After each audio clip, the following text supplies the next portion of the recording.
A service of KIBMradio.com, the Internet's home for an all old-time radio.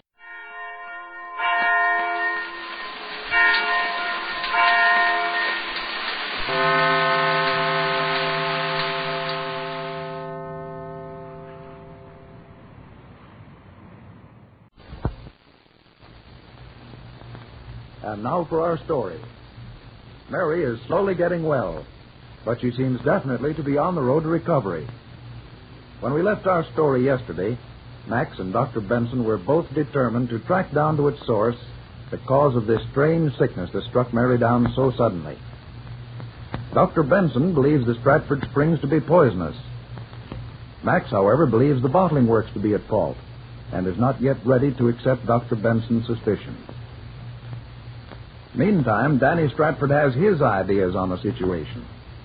And our scene today opens at Danny's house, where we find Phyllis busying herself with the vacuum cleaner while Danny nervously paces the floor. Danny, why don't you go out? Huh? Why don't you go out? Honey, you make me nervous.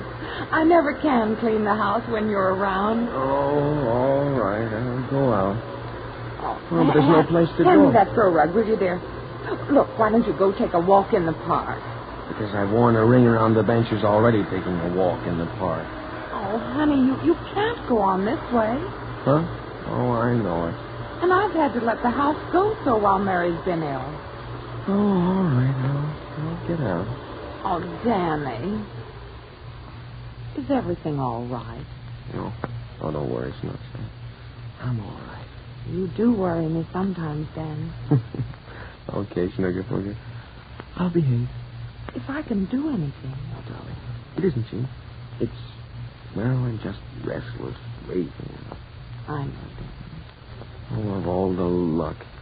Just when I had the chance to go places, this had to happen to me. Did you ever notice?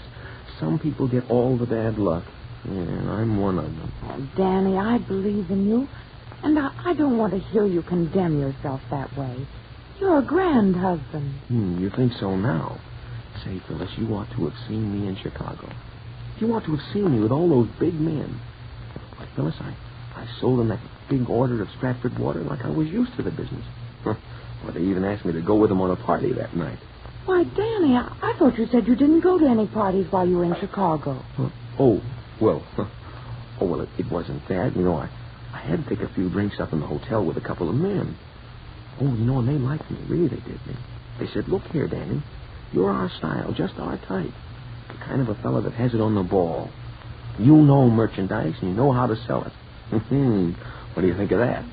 Why, I'd say it's awfully nice that they respect you like that. Oh, I'll say they do. Yeah, and then I get back in town and find that, well, my whole order is killed. Made me look like a rummy there in Chicago. You know, that doesn't do a man any good. I come back here and find the bottling work standing stock still. That's bad business. Gee, I can't get any place with a firm like this. Why, Danny, you ought to be ashamed of yourself. Hmm? Think of what Mary's gone through the past couple of weeks. Almost dying. And Max, think of him. Why, don't you think Mary's life was more important to him than any order of spring water? Oh, sure. Sure, you're right, Phyllis. Yeah, I guess I act a little selfish about this, but... Well, it's the first big break I've ever had, Phyllis. And it was all on my own. Well, it's just kind of hard to take. Honey, you'll get other breaks, other orders, and bigger ones. I believe in you. You're wonderful. You're worth more than all the spring water in the world. Say, Phyllis, you know, it's awfully funny about that spring getting poisoned. It is. Oh, but we mustn't endanger any more lives. I drank that water and didn't get sick. I don't think it's poisonous at all.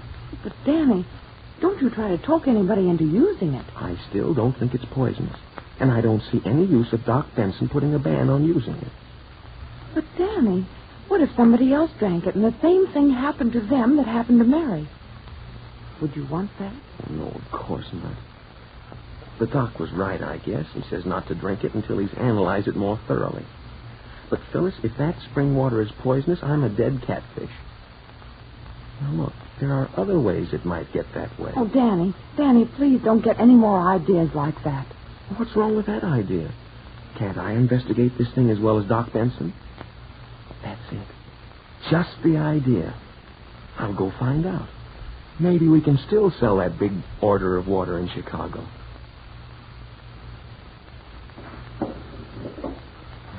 A little more sulfuric acid. Ouch. Boy, that stuff burns. And eat. Let's see now. That ought to give me the chemical reaction I want. Good. I knew I was right then. Now, if this next reaction is right... Oh, Dr. Benson. Strange case, this. My suspicions are well founded. We shall see what we shall see. What's this? You're talking to yourself again, Dr. Benson. Yes, so I am. Did you know, my dear Miller, that the frontal lobe of the cranium seems to work more rapidly to motivate the vocal and visual nerves, which in turn bring about a spasmodic reaction of the eye and throat muscles to cause peculiar noises to emit from the mouth, and strange movements to rotate the eyes when the subject is highly excited or laboring under great stress of suppressed emotion? I still don't know why you talk to yourself when you work here in the laboratory. All that for nothing. That's what I was telling you, Miller, that I seem to think and see better when I'm working out exciting formulas if I talk to myself. Well, it's highly annoying, you know. Of course, nobody but you can hear yourself in here. Then you really think I ought to stop it? Stop what? Stop working in my laboratory. Oh, no, Doctor. Not that. I just think you ought to stop talking to yourself. If you don't mind my saying so. Oh, not at all. But if I stop talking to myself, I'll have to stop working in my laboratory. I don't see why. Oh, of course. The talking is part of my work. I think that way. Well, maybe I shouldn't have said anything. Oh, not at all. I'm glad you came in. Say, I've got something to show you. Yes? Ever see this bottle before? No, I don't know if I have. Read the label on it. Stratford Springs Water. The health-giving waters from the famous old Indian springs of Saunders. A new product which is bottled directly from these famous old springs. Guaranteed to be absolutely pure and healthful.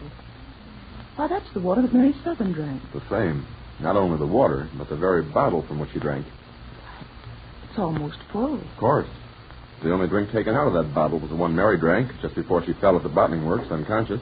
Oh, how terrible. What have you got it here for? I thought you had it all of that destroyed. Dr. Benson, that water's dangerous. That's what I'm trying to find out here. See these other bottles? Why, they're just the same, but unbroken. That's right. They're still capped. They're all from the same case as this lethal bottle that was opened. I thought, Dr. Benson, that... Well, I thought you knew what had caused Mrs. Southern's illness. I knew it was poison from the contents of her stomach, but I can only surmise it was from the water. I hadn't time to analyze this particular bottle, nor the others in the same case with it. Then you hope to find out here if what you've guessed is true. You said it, Miller. Not only that, but this analysis will determine several other questions. Among them, whether we can go on with the Stratford Springs Corporation and the building of the new hotel. You don't mean this might stop everything? I'm afraid so, Miller. Oh. Without the spring water, there can be no hotel. Not one with 1,000 rooms. This town can hardly support Daddy Stratford's old hotel on its own business. But another one, a big one, would be entirely dependent upon the health benefits we can establish here as a result of the springs water. No springy, no hotel-y. Then everything here pretty much depends upon the success of these springs. Even your job does. Well, what do you mean, Dr. Benson? Oh, you're just kidding. Not a bit. The means to keep open this clinic must come from the money to be made from the springs water. If the springs don't pay, the clinic can't pay up. Oh, dear. These things all seem complicated. After all, I only want my job to nurse people. Can't you leave me that and forget about the springs? Miller, sometimes you amaze me. But don't worry about your job. Hey, you know, I've just about finished my analysis of this sample. Now, I'll just pour this content in with this acid, and we shall see what we shall see. This chemistry business is always good to me. Yeah, sometimes it's a pain in the neck to me. I mean that literally.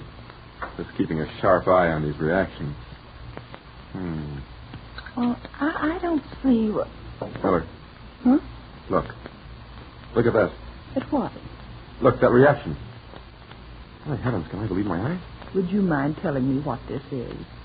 All I can see is some water in a long finger-like glass with a funny color to it. Oh, so you see a funny color to it. And that reaction means that the water is poisoned. But I thought you already knew that, Dr. Benson. I knew that the water was poisonous, but I didn't know if it was the water that was poisonous or if the poison had been placed into the water in some way. Oh. That colored stuff you see in solution there is a kind of poison in which I don't need to tell you. And it's a kind of poison foreign to the spring water. But all this... Well, I don't understand what difference it makes. Just this, Miller. If the water itself is poisonous, we're all sunk. Mac, Mary, the new hotel, Daddy Stratford, Danny, the clinic. The whole town of Sanders, in fact. But if the poison was induced into the water from some other source, why, don't you see? It's not the water at all, but somebody that's trying to poison it. And that, Dr. Benson, seems to us to be a wise deduction on your part. Now it's up to you to discover the cause of the poison. Is it the bottle that's poisoned, or the water that's poisoned? We probably could give Dr. Benson several pointers on these matters, but we really shall have to wait and see if he finds it out for himself. Meantime, what is the bug in Danny's bonnet that has set him out on his own investigation? And what about Max, who says he would not stop until he got to the bottom of this strange condition?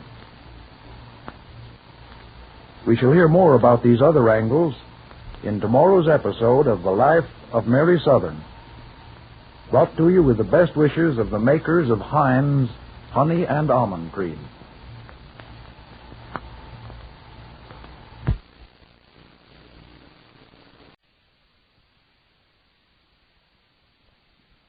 Adventures in time and space, told in future tense. Dimension X.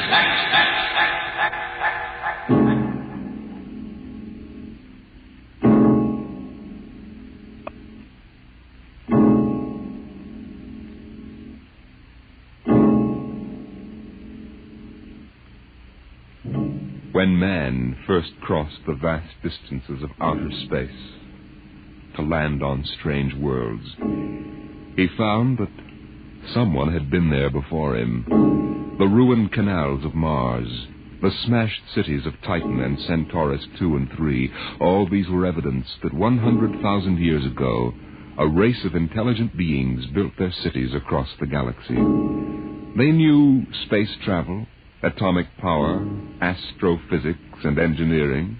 And then they destroyed themselves completely, so that of all the cities on 1,000 worlds, only dust and rubble remained. Why? Why did these beings obliterate all record of themselves? That is the mystery of the lost race.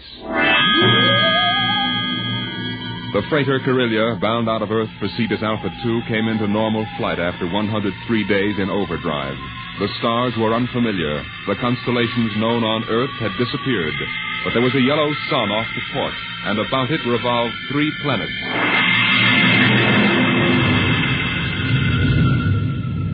What do you make of it, Briggs? It isn't on any of the star charts, Captain Wharton. I checked through. 1 and 3 are dead, all right. Have to take a closer look at number 2. Turn up the vision scale. Polar ice caps. She's green around the belt. Let's take her down to a 5-mile orbit. Swing around her for a look. Alert for deceleration. Aye, sir.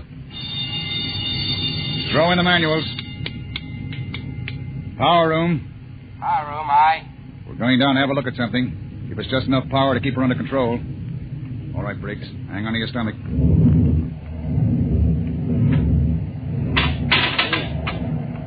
You sent for me, Captain Wharton? Come in, Mr. Howell. Do you mind if I sit down? Free fall sickness? Well, I'm afraid I'm not an old space hand. Oof. We'll level out in a minute. Do you want something? Yes. We come out of overdrive, smack in the middle of a new planetary system. Briggs says it's unreported. Well, that's rather good news, isn't it? Depends. Press report's pretty common. But we'll stake a claim on her, in case there are any mineral discoveries. Well, I meant the possibility of archaeological finds. I'm afraid I'll leave that to you, Mr. Howell. You're the expert. Coming up 5, Captain. Level off. Hang on, Howell.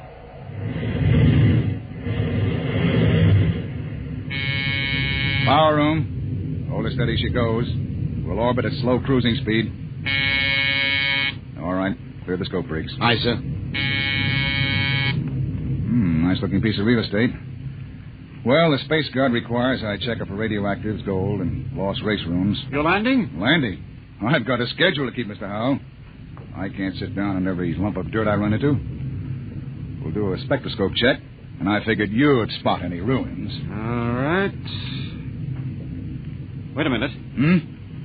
There in the lower quadrant. What? That bald spot in the vegetation. Those are ruins, all right. Are you sure, Howell? Yes. I've seen the lost race rubble on Centaurus 2. There. You can see it plainly, dust and rubble. No, that's what I get for calling in an expert. Briggs, stand by to take it down to 5,000 feet. Aye, sir. All this stinking luck. There goes my schedule.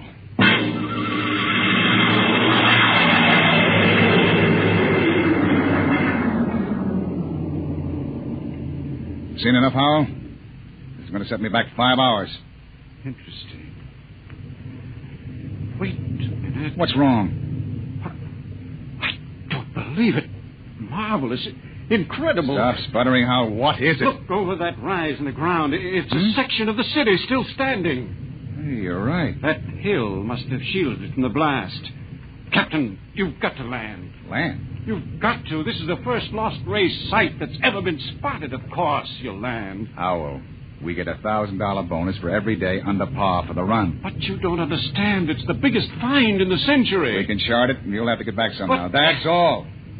I'm not sitting down to rake over old dust heaps. Captain Wharton, I'm on commission to the Space Guard. You may have to answer to them. I'll think up one. Look, Howell, strictly speaking, you're a passenger. Well, you've got to You land. don't belong on the bridge. I'm not landing down there unless... Briggs! Emergency from the power room. Something must have blown. Power room. Power room. Stanton, what's wrong down there? Stanton! He doesn't answer. Anything serious, Captain? Reaches the fuel locker. That 5 pounds of ascending will go and kick us right out of space. Stanton! Stanton! Power room, aye. What happened? What blew? Main tube coupling. She's secured What's now. the damage? The main tube's burnt out. The bearing, the coupling, the injector valve, and the needle gauge. Can you make repairs? Not in flight. Can you raise enough power to land? I don't know, Captain. The wiring's shot. It's flat like a tomcat. I might be able to get something from the deceleration auxiliaries. Get a jury rig on her. We'll try to set her down. Aye, sir. Briggs. Yes, sir. Alert for crash landing. Signal room. Signal room. Signal, aye. Langston, get off a position fix and SOS standby. Aye, sir. Well, Mr. Howell, I guess you're going to join your friends in the lost race. I just hope it's not permanently.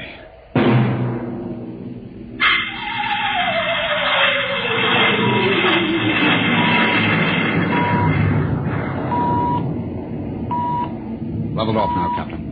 Trim her up a point. That's it. She's bucking bad. 5 more minutes and the whole place will shake loose. Power room. Stand by for bow blast on signal. Power ready. I'm going to try for that clearing. Too narrow. 2 to 1 for $1. All right. Hang on.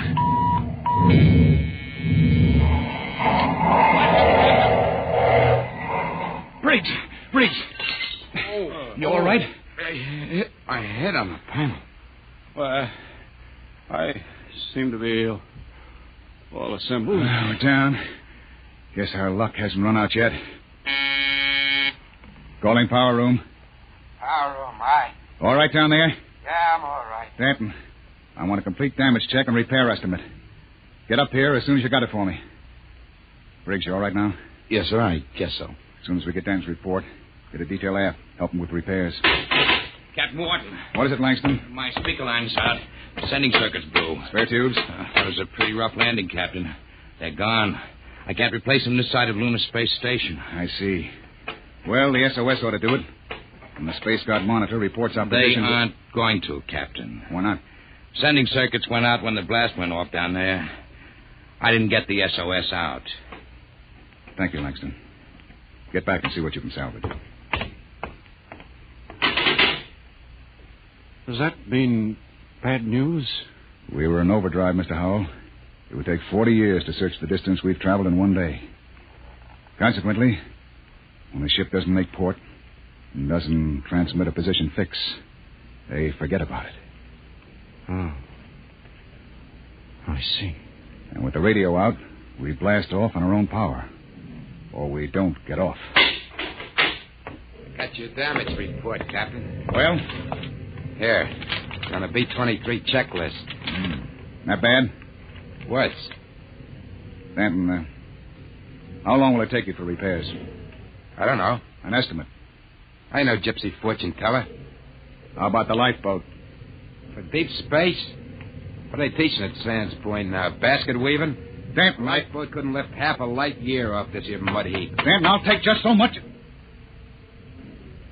Look, can it be converted to Bessendium drive? Converter links were mashed when we came down. How long is it going to take you to repair the main drive? Look, Captain, I got 2 hands. You want me to hold a lug wrench in my teeth? See here, Stanton. You see here, Captain. The whole lousy crew's been spitting all over me ever since we blasted off. Now you can all wait on me. Who do you think you are, Stanton? The only power man on this ship, that's who. Ain't satisfied with the way I'm working, go hire yourself another boy. The woods are lousy with him. I'll take my own sweet time.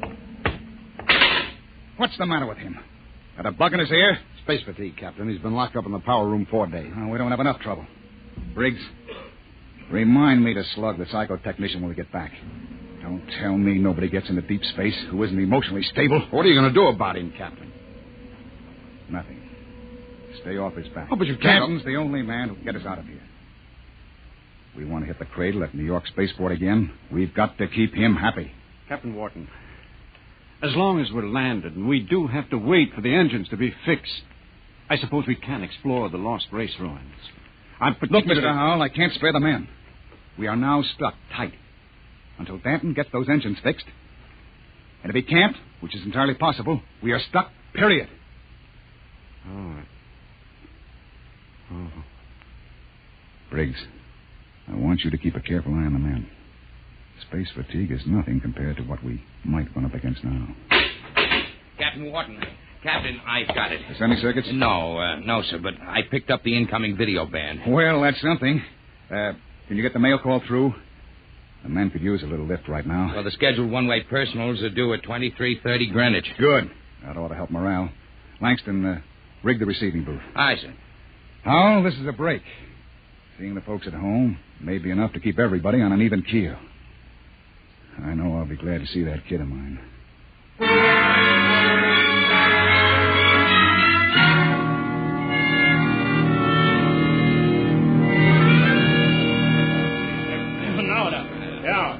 Mr. Langston, get Hanson out of the booth. You wear the glass right off the tube. Take it easy, Williams. Everybody gets 3 minutes. Hey, Kelly, I bet that dame of yours burned up the circuits, huh? How'd you know it was his girl? You can't tell through the booth. Well, who else would call that eight? What'd you say, Kelly? Oh, nothing. She don't have to. She just stands in front of the pickup tube and, oh, brother. I can just see that. Hey, it's a boy. A boy. Alice had a boy. They're going to show him to me in the circuit tomorrow. Congratulations. Who's next, Mr. Langston? The last call's coming through now on ticker. It's for Williams. Well, wait a minute, Williams. Let go of my arm. What happened to my call? No call today, Dan. You're a liar, Langston. Hey. My girl calls on every scheduled circuit. That must be mine. Let go, Dad. Maybe Janie was busy waiting tables at the lunchroom. What do you know about her, Hanson? You kidding? She's a swell kid. Everybody at New York Spaceport knows her. Yeah, I've seen you hanging around Jane, too. Now, wait a minute, Danton. Take it easy, Dan. You and Williams made this up between you, didn't you? You're going to take my call, huh, William? You're space happy. You used to hang around with her before I cut you out. Now, listen, Danton, you were lucky enough to get her. Let well enough alone. You bet I got her all right, and you're not going to steal her back. Williams, I'm going to... You crazy. Danton! Get him off of me! Lion. Get him off! What's going on in here? Let him I'm fight. going to kill you, you double-crossing. Behind my back.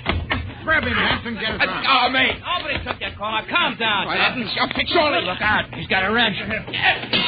Danton. He's nuts. Nobody gets a call. Nobody. How do you like that, Williams? You ain't going to hear from Janie no more. How do you like that? After him. Kelly. Hanson. The airlock. He's left the ship. Let him go, the jealous screwball. Sure. But that's the only man who can get us off of here.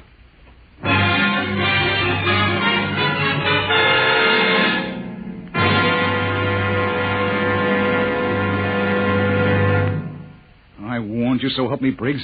I warned you to keep an eye on Danton. Well, I didn't think he'd go off this way. Well, it's that girl of his, sir. He's crazy jealous about her. Any reason for it, Williams? No, sir. She's a good kid. Too good for Danton. I guess he's just so afraid of losing her to some other guy, he's getting psychopathic about it. Well, we've got to get him back. I want every man equipped and ready for search parties immediately. Aye, sir. Williams, rig some portable searchlights. And issue hand blasters and radiation tickers. Kelly. Aye, sir. You had the second party. If you find Danton, send up a signal flare. Aye, sir. Unless we do find him, we'll be on this planet until the next freighter stumbles on us. Maybe 10,000 years from now.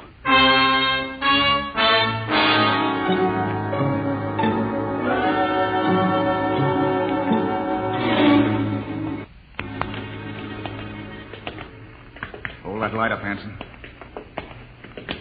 This is amazing, Captain. Lost Race building's actually standing. Hey! What is it? Oh, it's nothing. A shadow. Place gives me the willies. To be able to find out so much about them, their science, art, what they looked like, perhaps even why they destroyed themselves. I'm beginning to wonder about that, Hal. You sure they destroyed themselves? Maybe they lost a war to another race. The winners would have left traces. Genghis Khan, the Mongol emperor, left a pile of skulls as a monument after he destroyed his enemies. But there's been nothing like that found. No clues at all, Nothing. When they decided to wipe themselves out, they did a thorough job. But why? That's what we've been asking for 50 years. They wanted to end like that. Captain, there's a rise ahead. Keep going. Anything on your side, Briggs? No, sir. Hanson, what is it? I don't know, sir. It's a funny kind of a glow. I guess I shot without thinking. Don't get trigger happy. Howell. Yes? Where do you think the light is coming from? Down there. It's an amphitheater. Stone seats and a hood. It looks like a band shell. What's up, Captain? Wait a minute. Well, Howell? I don't know. That's the Lost Race sign on the hood. The what? A sort of hieroglyphic. The only thing we'd ever found before. One in each ruin. What does it mean? Some kind of a warning, I think. Come on. We're going down there. Careful now. There's a platform of some kind down there. Looks like a lecture platform, doesn't it? Or an altar. This might have been a temple. Perhaps the Lost Race sign had a religious significance. It looks like a throne to me. A throne 5 feet high. Briggs, climb up there. And see if there are any controls for this machinery. Aye, sir. This wasn't meant for any man to sit on. There's a lever up here. Shall I try it? Sure, go ahead. Hey, what's that mist? It's like a steam bath. I wonder if Kelly and Williams ran into anything like... Hold that light up. Shut up and keep looking for Danton. What? Look there, in the hood. It's Williams and Kelly. That crazy jet jockey. When I find him, I'm going to beat his brains out. You could see him, a three-dimensional image. Some kind of television. Get down, Briggs. Aye, sir. Did you see it, Skipper? I was just thinking about him, and there he was. We all saw it. Out of the way. I'm going to try it. This thing can pick up Earth. It'll replace the receiver Danton smashed. Just throw the lever, eh?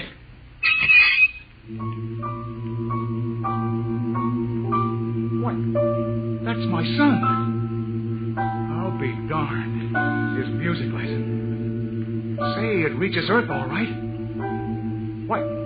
Imagine. Television without a transmitter. Looks like the Lost Race was ahead of us in more ways than one. Go up and try it, Howell. It's amazing. Television without a transmitter. This machine may be the clue to the mystery of the Lost Race. I'll try it. Mary, I've told you I like my paper first in the morning. If that youngster wants to know how the Tigers did, let him wait until I... My father in Detroit. Remarkable, Captain. You can see the whole room clearly. Say, how about me, Captain? Let me get up there. I'd like to see my baby. Alice told me all about it. Out!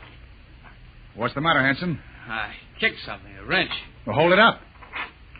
What? It's Danton's. That means he's been here. We're on his trail, all right. Come on, Howell, let's go. Oh, but the baby wouldn't take a minute, Captain. Later, Hanson. We've got to find Danton first. All right, now, let's get moving. Hold it. What's that? The recall flare. Kelly and his men have found Danton. Oh, I hope that crazy fool is in one piece. You start back now, Captain? Yes. That came from the ship. Another flare? No, that was an explosion. That's all we need now. Something more to happen to the ship.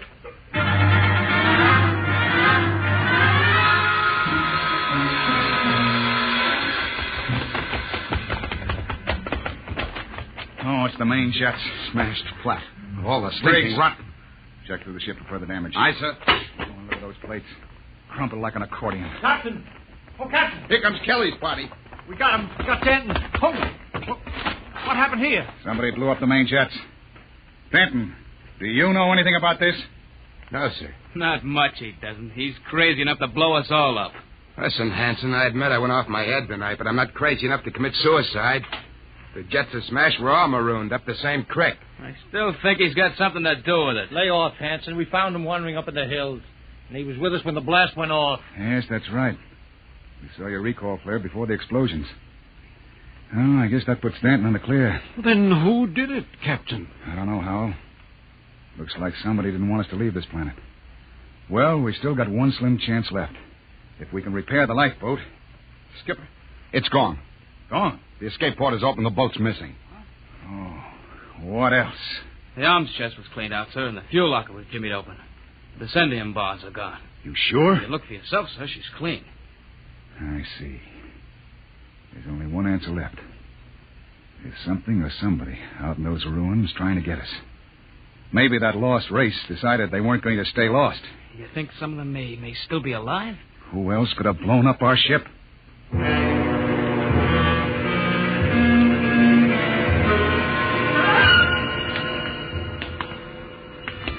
Keep your blaster up, Hal.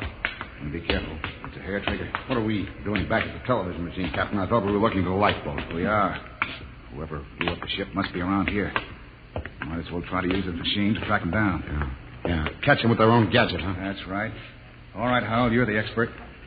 Get up there and try to find him. Hope it works. Well? Trying, Captain. Nothing but mist. I don't understand it. It reached all the way to Earth before. I saw my father in Detroit. Mary, my paper's all rumpled again. What? There it is again.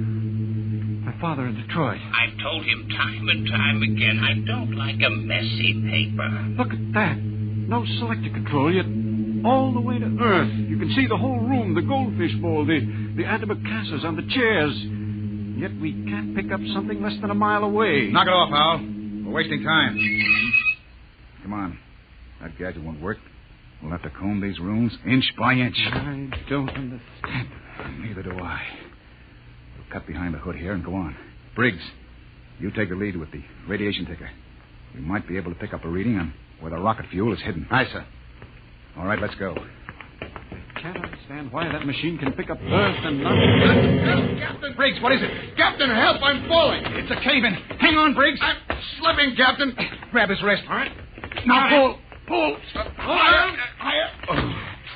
What happened? I was just walking along and the ground caved in. What? It's some kind of shaft. Hold your light over it, Captain. Oh! 50 feet deep in a stone bottom. I could have split my head open like a grapefruit. Something down there. Hold that light steady. Amazing. Amazing. Looks like a pile of bones to me. 2 piles. They may be the first skeletal remains ever found of the lost race. I've got to get down in there. We haven't got time, Howell. Come on. Let me have your binoculars. Wonderful. That small skeleton must be an infant. They've been laid out carefully at the burial chamber. The way they're lying, it's probably a mother and infant. Yeah. The tail, she's definitely anthropoid. Howell, you mean apes? Something like that. Yet they had atomic power and built cities across the galaxy. Amazing. Howell, we haven't got time.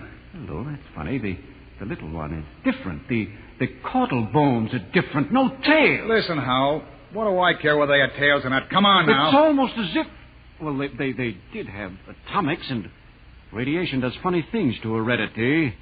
They had that problem of mutations in Detroit. Detroit! That must be it. What? The new atomics plant at Detroit. They tore down my father's house to make room for it. Quickly, Captain. Oh, where are you going? Back to the machine. I've got a theory that may solve the whole mystery of what happened to the lost race. I don't care what happened to the dead ones, Hal. I want to find the living ones who wrecked my ship. I think this machine may give us both answers.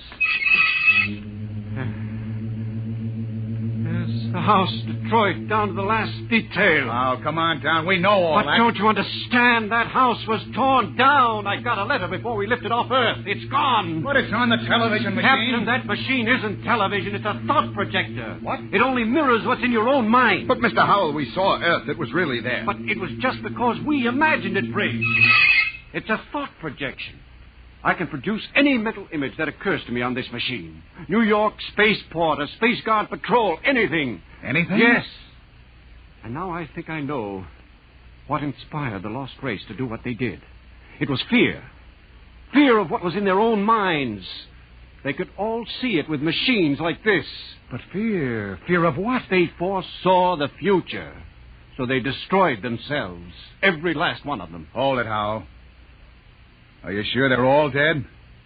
100,000 years ago. Then who blew up the ship and stole our lifeboat? Danton. Danton? But why? He was pathologically jealous. Yes, but blowing up the ship was like committing suicide. He wasn't crazy enough to do that. The lost race was after they looked at this machine. You mean Danton did too? We found his wrench here. You're right. He must have looked at the machine and thought it was television. He must have seen all his fears about losing his girl confirmed. That was enough to make him completely unbalanced. But he was with Kelly when that explosion went off. He's got an ironclad alibi. No, he hasn't. Wouldn't take a power man long to sneak back to the ship and rig a delayed action fuse. Howell, we've got to get back to the ship before Danton. Never mind, Captain. Stay right there. That's Danton. In the dark. You make a perfect target there. Stop your gun. I got a blaster set at wide angle. Drop him. He's got us cold. I've been following you, Wharton. I wanted to tell you. I'm going back to Earth. I got the lifeboat hidden over that rise. It won't work in deep space. You believed me when I told you that, didn't you? Well, I've got it fixed. And with that Percentium fuel, it'll be a milk run. I'll reach the Space Guard station at Volta with a long, sad story about how the rest of you exploded in mid-space. Danton, that's murder. Yeah, that's just what it is. And easy, too. Danton, you can't just leave us here. Watch me. Sit in front of that machine and watch me. Yeah, I know what it is. I know it's a television without a transmitter. And I did some checking up. I've seen how you were stealing my calls. Trying to steal my girl. Danton, you're sick. You Pretty can't... smart, that lost race. They built some machine. And it showed me plenty. It showed me enough to kill you. Oh, you've got it all wrong. This isn't a television machine. What are you trying to pull, Wharton? I saw it. Those were your own thoughts, Danton. Those things you saw exist only in your mind. Shut up before I blast all of you down. You're just trying to lie out of it, that's all. But I know the truth when I see it. And you're going to die. All right, Danton, but you're not going to get away with it. Look at the machine. What's that? The machine. It's the Space Guard patrol, Danton. Look, they're coming. X3 to command. Spotted the Corellias, reported. Preparing to land. That's the Space Guard, Danton. Yeah, whole patrol. You're lying. They couldn't come. There wasn't any SOS. X3 to command. Preparing to land. There's a clearing. That's enough, Howell. All right, Danton. They'll be coming over the horizon. Drop your gun and give yourself up. Oh, no, they're not going to catch me. I'll be away in that lifeboat before they land. Stay still, all of you. Stay where you are. I still got you covered. Danton, look out behind you! Burial shaft. He fell in it. Hold the light down, Briggs. Well? He's dead. Deader than the lost race. And what about those Space Guard cruisers? Out of my head. I just imagined them, and there they were on the machine. Poor Danton believed they were real. I wish they were real so we could get off this planet. No, it doesn't matter. We know where the lifeboat is now. We can send one man to bring back help. And it won't be Danton. The machine got him the same way it got the lost race. Through fear. But what was the lost race afraid of, Howell? Changing. Changing? Look at those skeletons down there. They had atomic energy, but they couldn't control it. Look, the baby's different from the other. The race was changing by mutation. Mutation? Look at those skeletons. Now imagine a shifted hip socket so they could walk upright. the baby was already without a tail. But how? That would mean they were changing into... Yes, Captain. The lost race committed suicide rather than face the fear of seeing their descendants become such horrible creatures as men.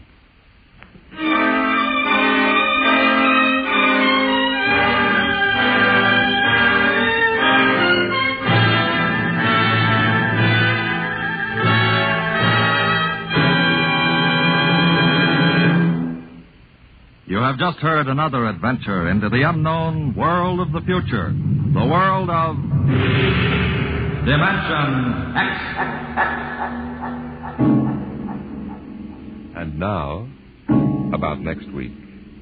William Travis and his wife thought they had escaped, but they were wrong. They were being searched out by men from another world, men who wanted them to return. Where? I'll tell you next week. Tonight's drama was based on the Murray Leinster story, The Lost, and was adapted for radio by Ernest Kenoy. Featured in the cast were Matt Crowley as Captain Wharton, Roger DeKoven as Howell, and Joseph Julian as Danton. Your host was Norman Rose. Tomorrow it's Sam Spade. Now hear Truth or Consequences on NBC.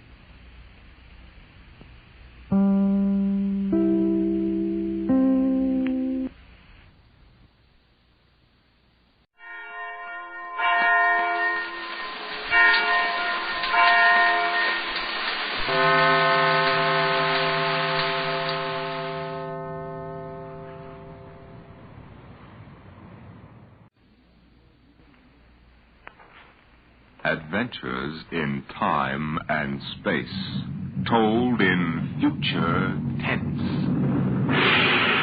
Dimension X.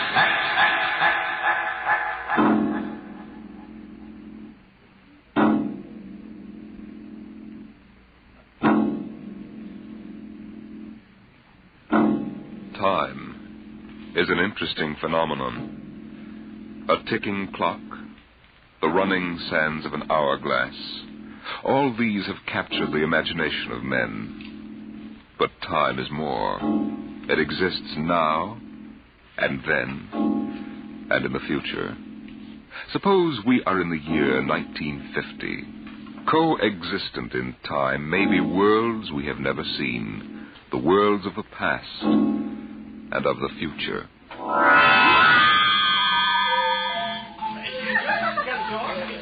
The year was 1950. It was a spring night in Mexico, fiesta time. The fireworks shot up into the clear, dark sky, and a papier-mâché bull ran about the plaza chasing boys and laughing men. Mr. and Mrs. William Travis stood on the edge of the yelling crowd, smiling. Oh, what is it, Bill? What are they saying? They're cheering for the bull. Here he comes. He's good, isn't he? I wonder how they rigged up that fire breathing. Oh, Bill, it's wonderful. I've never enjoyed myself so much in my life. It's terrific. Well, they caught the bull. Bravo, Toro! Bravo, Toro! Oh, it will go all right. I mean, our trip. Ah, Sue, don't worry. I've enough traveler's checks for a lifetime. Relax. But suppose they find us. Forget it now. They haven't a chance. But suppose they do. Suppose they take us back. They'll never find us now. Relax. Enjoy yourself. Oh, if it only lasts. Come on, darling. Let's get out of the crowd. I think you need a drink. All right. Let's try something different this time. I want to try every drink there is in the world. Oh, don't worry, darling. There's no rush. We've plenty of time now. All right, in here. Oh, there's a table over there. Come on. Bill. What's the matter? Don't look right away, but over your left shoulder, right by the end of the bar, that man. What is it? I saw him this morning in the plaza. Well, darling, take it easy. The town is full of tourists. But he was at Juarez in Tasco. Bill, I'm afraid. Well, now, don't stare at him. Come on. I know it's the same man. He was wearing the same white suit. Sit down, Sue. All right, now, come on, dear. Smile. Act natural. Bill, he's been following us. He's a searcher. I know he is. Quiet. Oh, boy. Here, boy. Si, senor. Si. Benedictine and brandy. 2. Si. Si, senor. He's watching us, Bill. Will you quit worrying, darling? The chances are 1 in 1,000 that they found us. Probably it's just a coincidence. I want to lie down. I think I'm going to be sick. Susan, hang on, will you? If he is looking for us, we can't run out. What's he doing now? He stopped our waiter. He's asking him something. He may just want a drink. Bill, I can't stand it. I've got to go upstairs and lie down. All right. As soon as we finish our drinks. What's he doing now? Well, he's nodding at me, as if he knows me. And he's smiling. Bill, he's coming over here. Now, watch yourself. We've got to go right on in front of him. So if he is what we think he is, he won't suspect. We've got to. Come on. So I said to David, Dave, that's ridiculous. You know that the thing is that is never going to take... Preston. What? You did not pull up your pants leg when you sat down. Oh, well, I'm afraid you have the wrong person. My name isn't Chrysler. Chris 10. No, well, I'm William Travis. I don't see what my pants leg has got to do with it. Mind if I sit down? Well, yes, Everyone nowadays pulls up his pants leg when he sits down. Like this. Keeps the trousers from bagging at the knees. But, of course, if you're not used to this style of clothing... Now, see here. We don't know you. We don't? I'm sorry. I thought I knew you. Look, this is our table. If you don't mind... You see, I'm looking for 2 friends of mine. A man and his wife, very much like you. The man is an atomic scientist. The wife, a bacteriologist. Very important people. They work on government business. Just what are you talking about? When I find my friends, going to take them home with me. Look here, Mr. Sims. That will do for now. All right, Sims. I understand that you thought you knew us. But you can see you're mistaken. Now, if you'll excuse us, my wife and I were just going up to our room. We have to make an early start in the morning. Going for a trip? Up Acapulco, perhaps? Never mind where we're going. Yes, of course. You don't like crowds, tourists. I'd probably like to get off the beaten path. You know, I've got a vacation folder here that might interest you. Please, Bill, let's go. Oh, wait, Sue. It's put out by an outfit that calls itself Travel in Time Incorporated. Travel in time? Yes, they've come up with a rather intriguing idea. Would you like to actually witness the burning of Rome? Sail with Columbus in 1492 on his voyage of discovery to America? Meet Cleopatra? Then why not take your vacation in time as well as in place? But perhaps you've seen this leaflet before. Of course not. Then you'll be interested in hearing the rest. Travel in Time Incorporated can costume you, put you in the crowd at any place and time in history. Look, we guarantee to teach you any language you need to move freely in any year without risk of detection. This summer, why not escape from the worries of our modern world? Take your vacation in time. Well, that's impossible, of course. But think what it would mean. A chance to escape all the tensions of an unpleasant life. War, insecurity, fear. Sims, Suppose you were a scientist working on a dangerous bomb project. Or you, Mrs. Travis, suppose you were a bacteriologist working on disease cultures. And you had a chance to escape all that. To take a vacation 200 years in the past. Would be wonderful, wouldn't it? Escape to a more peaceful world? A trip back to 1950. 1950? But you said a vacation in the past. So I did. But you see, 1950 is the past if you come from the year 2155. 2155? Mm-hmm. Terrible times. Most unpleasant. A war raging, an atomic bacteriological war. Terrible times. With none of the little comforts we enjoy today, like this fine Havana cigar. Bill, I want to go upstairs. I want to lie down. If you were living then, think of how wonderful it would be to take a vacation in time. Back to now. Oh, you're crazy. I don't know what you're talking about. Suppose a young couple like yourselves took a trip to 1950 and didn't want to come back. You know what would happen? The government sends a searcher back to look for them. This is all fantastic nonsense. The searcher finds them and brings them back.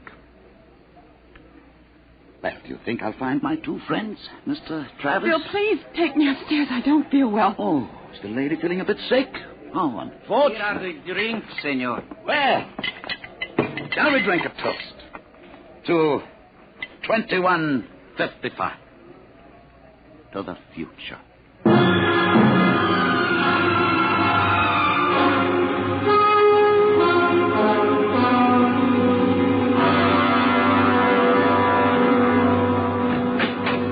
All right, inside, quick. Bill, what are you doing? Shoving a chair into the doorknob. He knows. He has been following us. Bill, he's a searcher. You keep quiet, Sue. I want to think. Bill, take us back. That isn't over yet. Oh, I've got a headache. I'll get you an aspirin. What will they do to us? I don't know what they'll do to us. Something slipped. Something must have slipped. But we were so careful. Well, the searchers are trained to watch for detail. Things like not pulling up my trousers. That started him thinking. There's a man who isn't used to ancient clothes. Could kill myself for giving it away. No. It was my walk.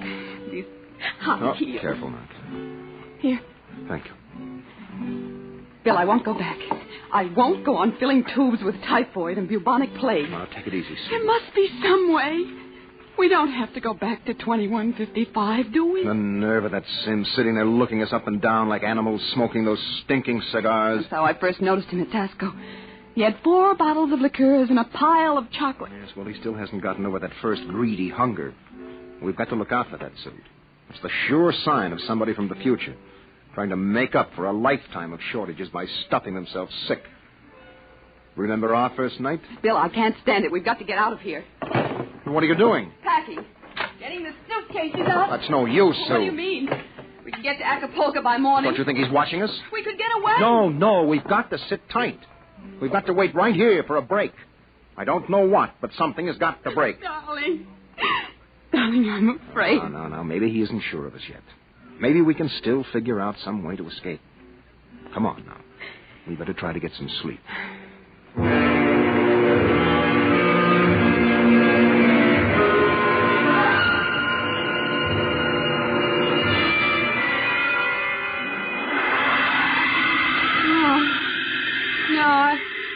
I won't go back. Security police. The bomb. The bomb is falling. It's falling. Sue, what's the matter? Sue. Sue, wake up, darling. Sue, wake up. Where are we? Bill. All right. Now, calm down, honey. You're dreaming now. It's all right. Bill, where are we? No, we're still in 1950. It's all right. You must have had a nightmare. It was awful, Bill. Bill, there was an explosion, a terrible explosion, and my hand burned and wrinkled, and the buildings broke. Oh, Bill. Bill, we won't go back there, will we? Ever? No. Go to sleep, honey. It's all right. We're in Mexico, 1950, and we're going to stay here. Oh, Bill. Sue, I've been lying awake here thinking. It may be that he's still testing us, that he's not absolutely certain. That may be why he hasn't moved. Well, maybe he's just playing with us. Yes, maybe. I wouldn't put that past him either. He's got all the time in the world. He can stay here as long as he likes, then bring us back to the future 60 seconds after we left it. They can't make a scene, can they? They don't dare come out in the open. No. That might change the future. They're afraid of that. Oh, Bill, if we could only tell somebody, ask for help. Now, Sue, you know we can't. That's why we had to submit to the psychological block treatment before they okayed our vacation. We couldn't tell if we tried. The block is too strong. Oh, maybe we can break it, Bill. And what if we did? Who'd believe a crazy story like ours? Who would believe that we come from 2155? No, Sue, that would do no good. But this is important. They have to get us alone to put us in the time machine to send us back. Well, then that's it. We'll never be alone. Listen, it's still fiesta time. It'll be easy to stay in the crowd. Yes, that's our only chance. We must not let him get us alone. He won't get us back to that war and that insane world. Bill. Could be the room clerk. At 3 in the morning? I'd better answer it. No, don't. Don't, Bill, don't.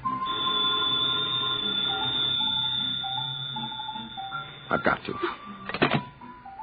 Hello? Hello? Mr. Travers? What is the idea of this? It's 3 a.m. Yes. I just wanted to remind you, the rabbits may hide in the forest, but a fox can always find them. What was it, Bill? Bill? No, never mind, darling. Come on. Let's get some sleep. Why, we can.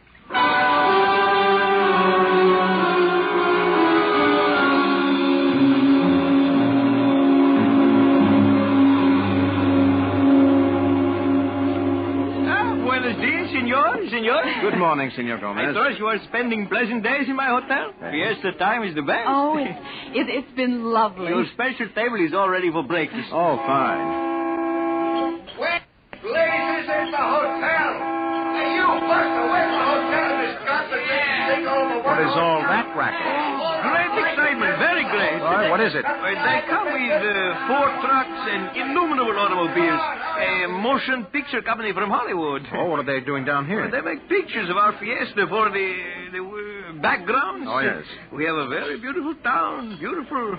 Yes, very beautiful. That fat man, the one with the most colorful shirt, he is the chief, the director. Oh, yes. The manager. Where's the manager of this Adobe flea bag? Coming, senor, coming. You will excuse me. Oh, I hope the table is satisfactory. Coming, senor, coming. Sue, this is a break. That movie company will draw crowds, and that helps us. But when can we leave, Bill? Well, not today. He'd be sure then. It'd be easy to catch us above on the road. We better stay and try to lull Sims. Okay, kids, end of the line. Ciao. Get it up, Buster. Lay off the pepper. I got a nose. There's Sims, Bill. Across the dining room. We can't do anything now, not with these actors coming in. Okay, follow me, kiddies. Hey, Gloria, you sit next to Papa. Hey, Max, make sure nobody monkeys with the trucks and the gears. Right, Shane? Do we have to eat at the crummy joint, Joe? Cheer up, sweetie. Your mere presence makes this Chasen's and the truck rolled into one. Not this early in the morning, Joe. I couldn't stand it. Okay. They look happy, don't they? Laddies, it's on the deal. Look, Susie. Maybe I could hire 2 of them. I could say it was a joke. Oh, why? We could dress them in our clothes, have them drive off in our car sometime when Sims couldn't see their faces. Where would that get us? Well, with him off on their trail, we might make it to Mexico City. It'd take years to find us there. Bill, that movie man's coming over here. Oh, excuse me. You folks are Americans, aren't you? Yes, that's right. Boy, am I glad to see you. Yeah, I'm so sick of hearing Spanish I could kiss you. Hey, come on over and eat with us, huh? Oh, well, I don't think we should intrude. Come on. Misery loves company. I'm Misery, and that's the company. We're from Hollywood. Yes, so I understand. Yeah, and boy, would I like to be there now. We're down here for some preliminary shots on some Technicolor clam bake, real turkey, stinkeroo. Oh, that's too bad. But we've got an expense account. Oh, that's a lovely thing. I'm Joe Melton. I'm the unit director. Oh, well, I'm William Travis. This is my wife, Susan. Hi. Mutual. Oh, come over, kids. Join the party. Cheer us up. Only no tamales. I burned out 3 kidneys on tamales since I came over the border. Hey, am I funny? Oh, wonderful. Oh, come on over. Hey, Kitty. I got new blood here, brother. Just a moment, Mr. Travis. I thought you might be breakfasting with me. Alone. Sorry. Oh, no, I got him first, Mac. Hey, you want to join us? No, I've already ordered. Mr. Travis, I think you'd better talk with me now. Hey, is this guy giving you trouble? It's all right. Well, you say the word. I'll have Max pitch him out on his ear. No. It's all right. We'll be right over, Mr. Melton. Oh, Bill. We'll talk to Mr. Sims. Mr. Melton, sort of keep an eye on us, huh? After all, you found us first. Yeah, sure. Well, come on over soon, kids. Sit down, Mr. Travis. I hope you slept well. Did you? I'm not used to spring mattresses. But there are compensations.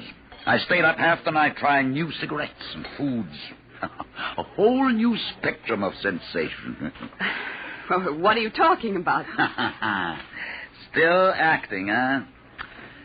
But it's no use. You can't stay in crowds all the time. I'll get you alone soon enough. I'm immensely patient. Let's come to the point. It took me a month to trace you down and be sure of you. Now, if you come with me quietly, I might be able to get you off with no punishment. If you agree to go back to work on the bacteria bomb. We don't know what you're talking about. Stop it. Use your intelligence. You know we can't let you get away with this escape.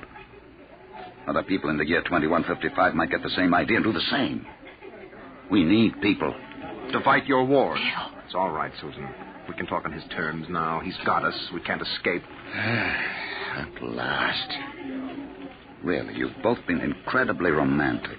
Running away from your responsibilities. Running away from horror. Nonsense. Only a war. Only? With half the world dead, the other half dying? Yes. But we can't have you escaping here while we drop off a cliff. Dying people love to know that others died with them. Kids, bring it up. We're waiting on you. The longer you keep me waiting, the harder it will go on you. What do you mean? We need you on that bomb project. Return now and no torture. Torture? Yes. You see, later we'll force you to work. And after you finish the bomb, we'll try a number of complicated new devices on you. Bill. As you say, you can't escape. We have all the time in the world. Here in 1950. Sims, I'll make a deal with you. I'll come back now if my wife stays here alive, safe, away from that war. No, Bill, Keep quiet, sir. Well, Sims, you need me for that bomb. You can duplicate her work. It exceeds my authority. But all right. Meet me in the plaza in 10 minutes. I'll pick you up in the car. Good. We'll drive out into the country to some deserted spot, and I'll have the time travel machine pick us up. Bill, I won't let you. Don't argue, Sue. It's settled. Good. I'll meet you in the plaza in 10 minutes. Your wife may stay here as long as she wishes. All right, Sims. It's a deal. Don't try anything now, Travis. I know when I'm licked. We just want a few minutes to say goodbye. I'll be seeing you then. Bill, I won't let you do it. I won't let you. Please, Susan. I'm going to tell the truth. I'm going to get help. You can't. The psychological block It's won't... our last chance, Bill. Hey, aren't you two going to join us? I thought Mr. Melton, I've got something to tell you, and you've got to believe me. Sue, it won't work. I've got to try. Go ahead, kids. Spill it. You've got to understand. You see, we really... Bill. Bill, my head. I can't think. My head. You need a my bromo, head. honey. It can't work, Sue. Now, the block is too strong. Bill. Come on, we'd better get the car. Hey, someone's crying now. Breakfast, no time for people to cry. Now, what in the world could a good-looking kid like you find to cry about?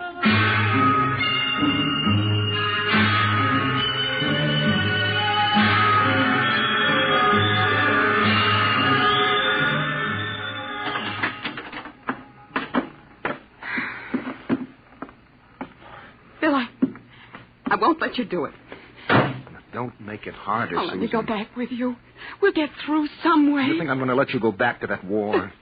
Sue, please stop. We haven't got much time. It was so wonderful here, Bill. Oh, Bill. And there he is, smoking those cigars of his, waiting for us. Oh, there must be some way that we can both stay here. Maybe there is.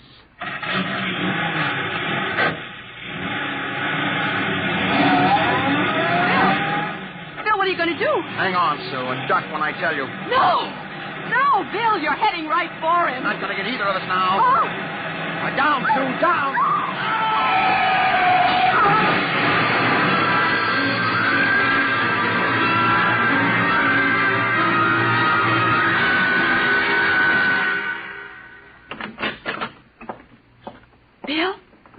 Bill? It's all right, darling. It's all over now. This is the mayor, dear. Senora, your husband has been officially cleared in this most unfortunate affair. It's obvious this Senor Sims died of an unavoidable accident. An accident? Yes. Oh, yes, of course. Adios, Senora. Adios. Will they want to see you again? No. I'm clear.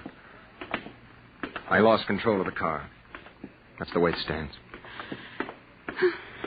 Oh, Sue, I hated to kill him. I never wanted to do anything like that in my life.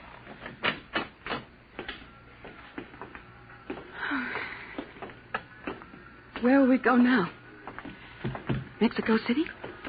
Well, the car's in the repair shop. It won't be ready till 4, then we'll get out of here. Hey there, Travis. Wait up. It's the movie man, Bill. Oh. He was very good to me when they had you in there. Oh? Hey, I heard what happened. They sprung you, huh? Great, great. It was an accident. Well, it's lucky you didn't get hurt yourselves. Everything okay now? Yes, I think so. That's fine, but you both look a little rocky. Say, you want to get your mind off your troubles? We're through for the day. Cloud's fouled up our shooting schedule, so we're going to put a header on it up at the hotel. Well, I don't think we'd better. You've got to wait till your car's fixed, don't you? Oh, come on, now. It'll do you good to relax. It'll get your mind off what's happened. Gloria's cracking the ice now. Well, maybe we will join you. I've got to go check up on the car, and then... Oh, don't miss the party, kiddies. I'll see you upstairs. Bill, I don't think we... Oh, come on, honey. We've got the break now. Sims is dead. Before they can put another searcher on our trail, we'll have time to make a clean getaway. Bill, I'm so tired. I know, and what you need is a little excitement. We rate a celebration, honey. Well, I guess it would be nice to unwind. Sure. We'll go up to Melton's room, have a couple of drinks and a few laughs. Honey, it's all over. We can relax.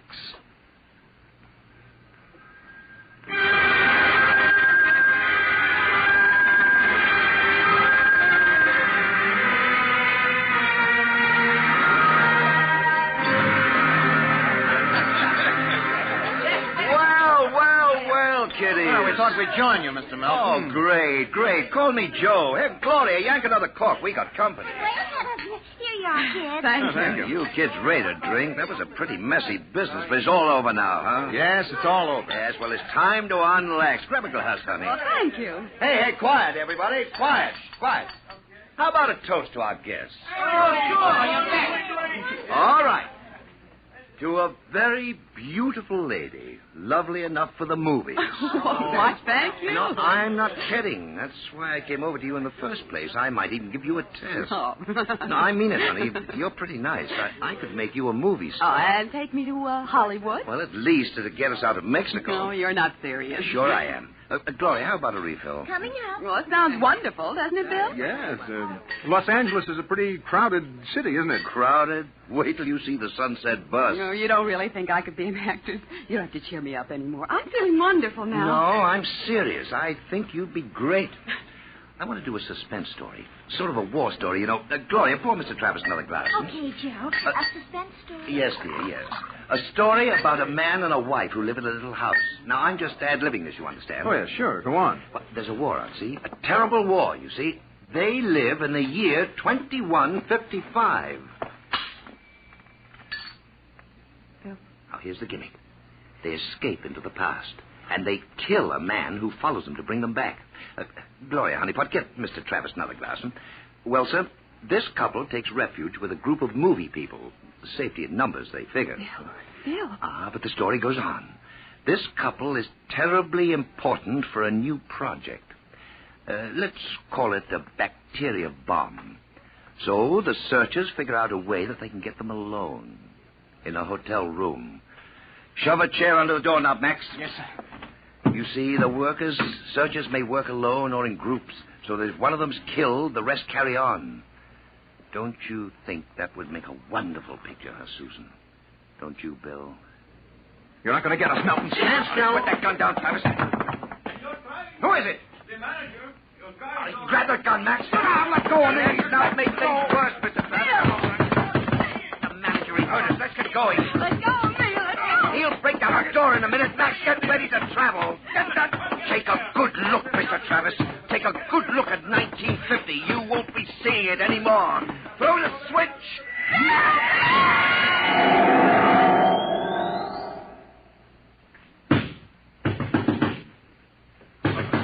All right, Juan. Break down the door. Where are they? I was at the door. I heard them inside. They're gone. Windows.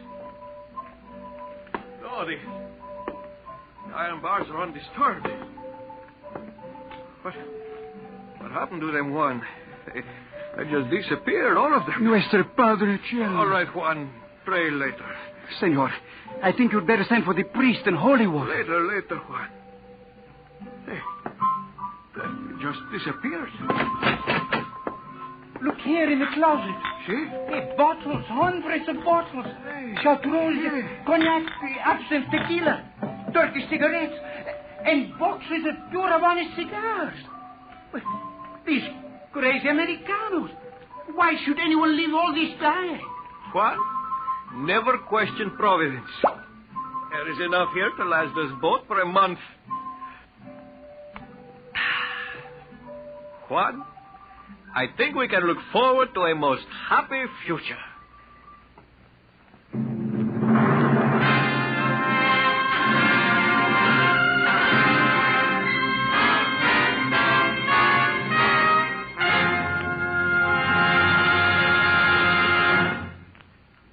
You have just heard another adventure into the unknown world of the future. The world of Dimension X.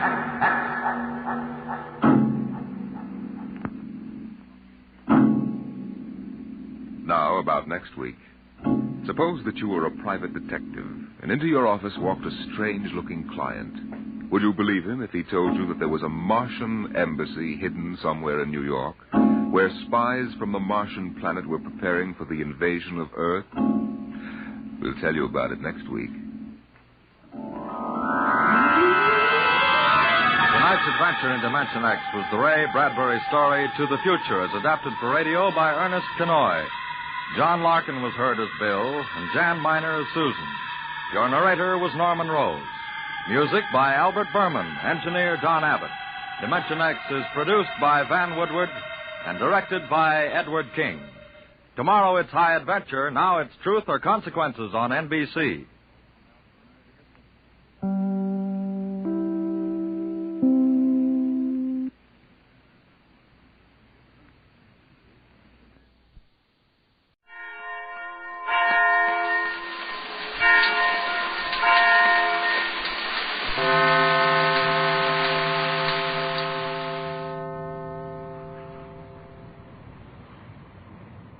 On board the Gregory boat, the scene is one of quiet yet steady activity.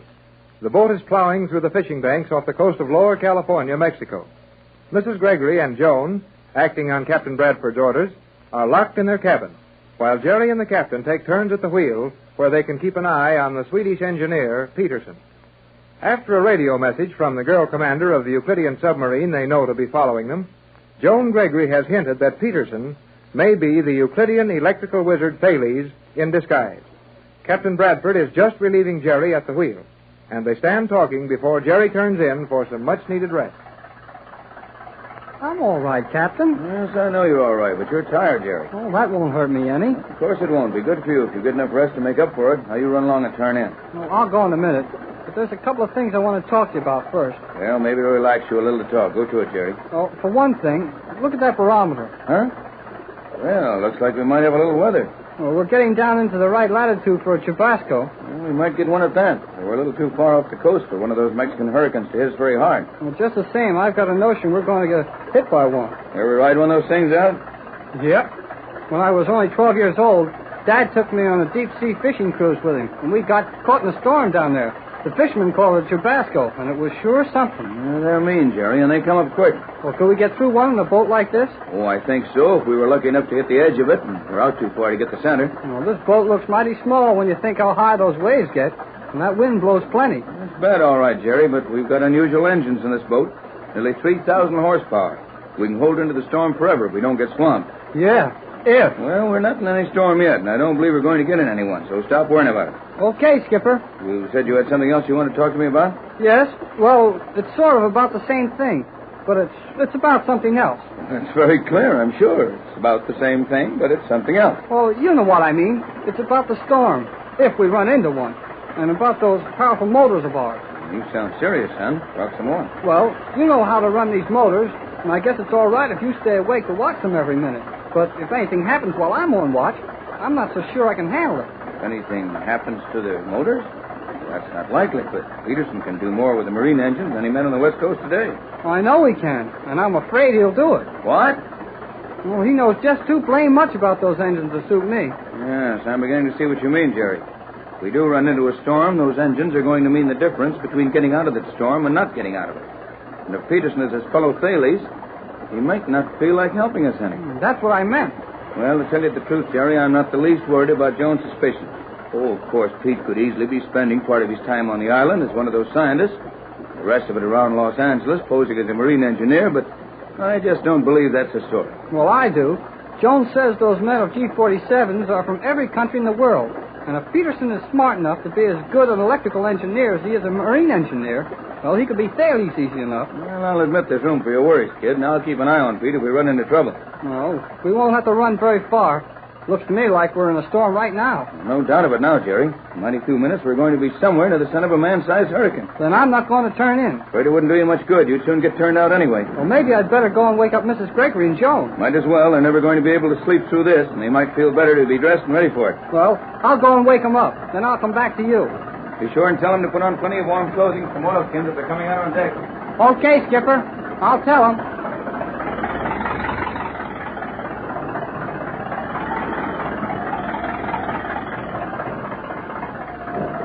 Oh, boy. Those engines sound like the stern's coming clean out of the water.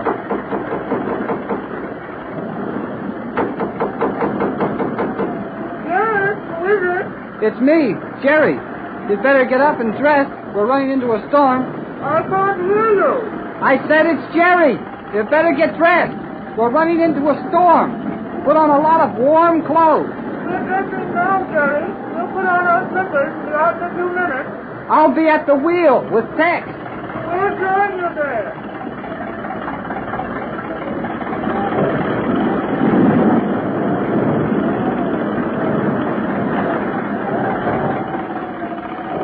They were already getting up, Tex. Just as well. This thing is going to be bad. It's coming faster than anyone I ever saw. Must have sneaked up on us in the dark. Everything's running all right, though. Oh, we'll get through it, but we're liable to get pretty wet before it's all over. Is it all right for Mrs. Gregory and Joan to come out here on the deck? It is now, but if it gets too bad, they'll have to stay in their cabin. The engineer seems to be making those engines behave. He'd better. We wouldn't be any too happy here without motors. Say, where's the cook? He's trying to make some hot coffee, but I'll bet he's having trouble keeping the coffee put on the stove. Hey! That's too rough for me. I don't know about this thing, Jerry. If it gets too bad, we'll use the radio and have somebody to stand by for us. Nobody's going to come into the middle of this thing and try to find us in the dark. No, but they could be waiting to pick us up when we get out on the edge of it. Can you tell if we're in the worst part of it? We're not yet, but the trouble with these things is that you can't tell where the center of the storm is. We may be heading right for it. Well, I hope it never gets any worse. We'll be all right as long as those motors keep going and the rudder post stays in. One of those Euclidean submarines would look pretty good to me right now. It would if that's done. You get down in the water a few fathoms, you never know there was a storm up here. Our girlfriend must be right under us with her sub. Yes, and that's an idea. Supposing you go to the radio shack and see if you can raise her. You may be glad she's following us before this thing's over. You want me to go and do it right now? Yes, and take Pat and Joan in there with you. You'll keep them from worrying about this storm. Okay. I'll see if they're ready.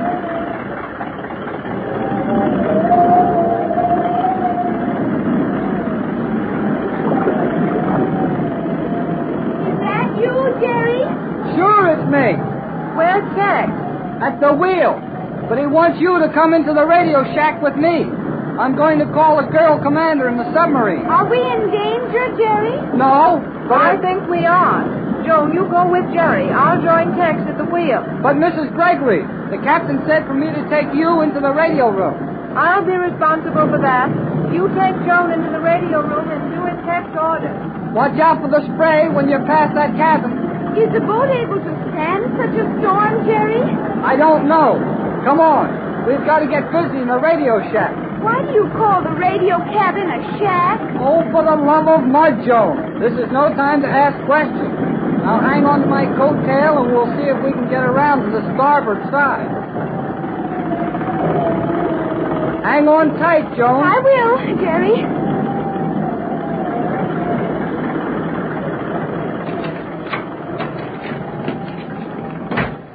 Boy, that's getting bad. It does seem so on this little boat. Well, this little boat is all we've got right now. Hope I can raise the commander on this thing. What wavelength were you using the last time we talked with her? 3 meters? Then she will be waiting for your signal on 3 meters. I hope so. Commander S1. Jerry Hall to Commander S1. Gregory Boat, Euclidean submarine. Hello, sub. Jerry Hall to Commander S1. Commander S1 to Gregory Boat. You may proceed, Jerry Hall. Proceed with your message. Hello, Commander. Looks like we may need you before this is over. The storm is getting pretty bad up here on the surface.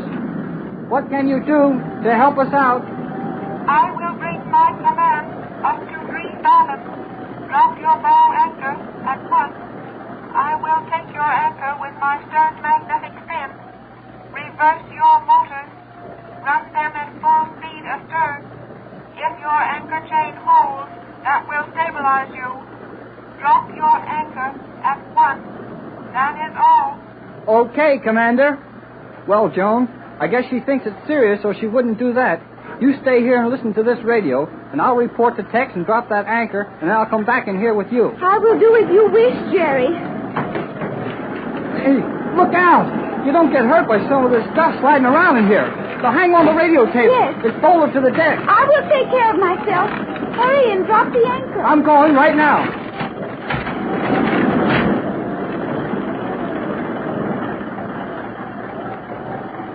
Hey, Tex! Tex! This is Gregory. Hang on to the rails, Jerry. We're right here. I just talked to the commander of the submarine. Get closer, Jerry. We can't hear you. I said I just talked to the girl commander. She had me drop the bow anchor. She's coming up to 3 fathoms to grab it with that magnetic fin in the stern of the sub. She wants us to reverse the motors to hold the anchor chain steady while she drags us out of this. Good work, kid, and that's fine, all but one thing. We haven't got any motors. What? The motors stopped, Jerry. And I'll bet that guy Peterson stopped them. Looks like it. We haven't shipped enough water to hurt the engines any. Then that means Peterson is Daly's, just like Joan said. I'm afraid it does, Jerry. Boy, this boat's sure rocking around us. I hope that girl hurries up about tying this submarine onto us. Is Joan in the radio room? Yep, she's all right. You go back in with her, Jerry, and you too, Pat. I'll stay here with you, Tex. Go back and stay with Joan. Will you please, Jerry? And keep in touch with the sub all the time. Tell her our motors are dead and she may have to use all her speed to keep us straightened out. Okay, Tex. I'll tell her.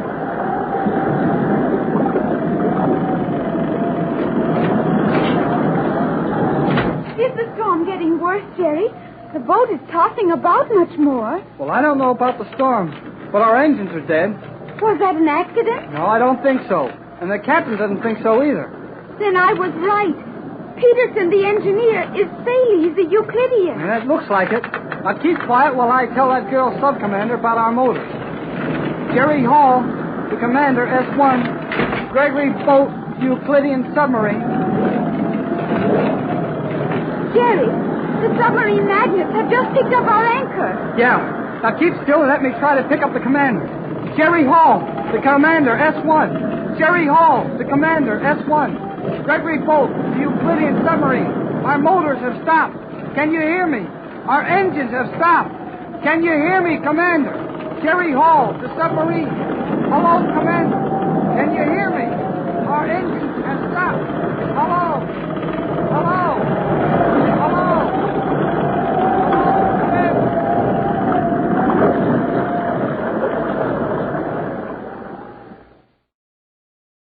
The journey back to Magic Island is proving much more difficult than the escape from the island. Just off the coast of Lower California, Old Mexico, the Gregory boat has run into one of the hurricanes so common to that locality, known as the Chubasco. The storm is so bad that the small boat is in great danger, which is increased when the motors stop and leave them helpless. Jerry radios to the girl commander of the Euclidean submarine, which is following them, and she picks up their anchor with a magnetic fin on the stern of the submarine. For several hours, the storm rages, then is gone as suddenly as it appeared. We find Captain Bradford and Mrs. Gregory standing at the wheel as the storm subsides. Oh, Tex, that was the worst storm I've ever been through. Certainly the worst I ever went through in a boat as small and helpless as this one. Now that the wind has gone down, we're moving awfully fast. Do you think it's safe to be towed at this speed? Might be a good idea to go a little slower. That girl certainly makes that submarine move along. What are your chances of starting the engines? Can't tell until I look at them and see how much damage Peterson did. You're sure he did it? How else did it happen? Accident? No chance. Those motors quit cold when they were running perfectly. That was no accident. Where is Peterson now? But we'll have to find out. We should go and stay with Joan in the radio room and send Jerry to me. Well, can't I help you? Nothing for you to do. I'll feel safer if you're in the cabin with Joan when we round Peterson up. And while you're in there, call the submarine commander. Explain our position to her. Tell her that this speed is too high in smooth water. She'll have to cut down to about 25 knots if she's going to lose us. Very well, Tex. You'll be careful, won't you? Don't worry about me. Run along. There's Jerry coming out of the cabin now. I'll hurry in and stay with Joan. Hello, Mrs. Gregory. Going all over? Well, it looks like it, Jerry.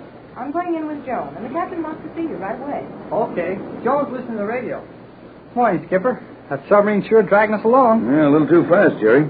I just told Mr. Gregory to radio that girl commander to cut her speed to 25 knots. She'll have us flying if this keeps up. Did you try to start the motors? Haven't had a chance to see what's wrong with them. Didn't dare leave this wheel while the storm was so high. Oh, I'll take the wheel if you want to look at the engines now. Good idea, kid. Take it over, and you'll have to handle it like a basket of eggs until we lose some of the speed. How about the course? You don't have to worry about that. Oh, sure, I forgot. Submarine's towing us. Yeah, when a boat like this makes 35 knots, you can be sure something's towing us. Well, I'll shove off and have a look at the engines, and, Jerry. Yes, sir? If the engineer shows up before I find him, tell him to come and see me. Understand that now. Don't enter into any conversation with him. Leave that to me. Aye, aye, Skipper. Hello there, young feller. Huh? Oh. Hey, say, where have you... Oh, never mind. Go see the captain. Where is the captain? Down in the engine room, trying to start the motors. He's going to find that pretty hard job, you betcha. I try all night to start them engines. Yes, you did. Yes, I did. Okay. What stopped them in the first place? How should I know? Oh, maybe you shouldn't. You're just the engineer on this boat. When a motor gets ready to quit, it quits. My Jimmy, what makes us go so fast? Oh, you don't know, huh? How should I know? Yeah, I know. You're just the engineer on this boat. And I suppose you didn't know that there was a Euclidean submarine towing us ever since 2 o'clock this morning. I wonder why the boat goes better without the motor. Sure, and being an engineer, you figured it was all right if the boat got along swell without you. So you crawled into a lifeboat and went to sleep. Yeah, that's a pretty good guess. It's no guess. The lifeboat was the only place you could have been. Now, you better go down the engine room and see the captain. I got to go see Mrs. Gregory You're first. not going one step toward her cabin? What was that you said? You heard me. Don't you even start around that side of the boat.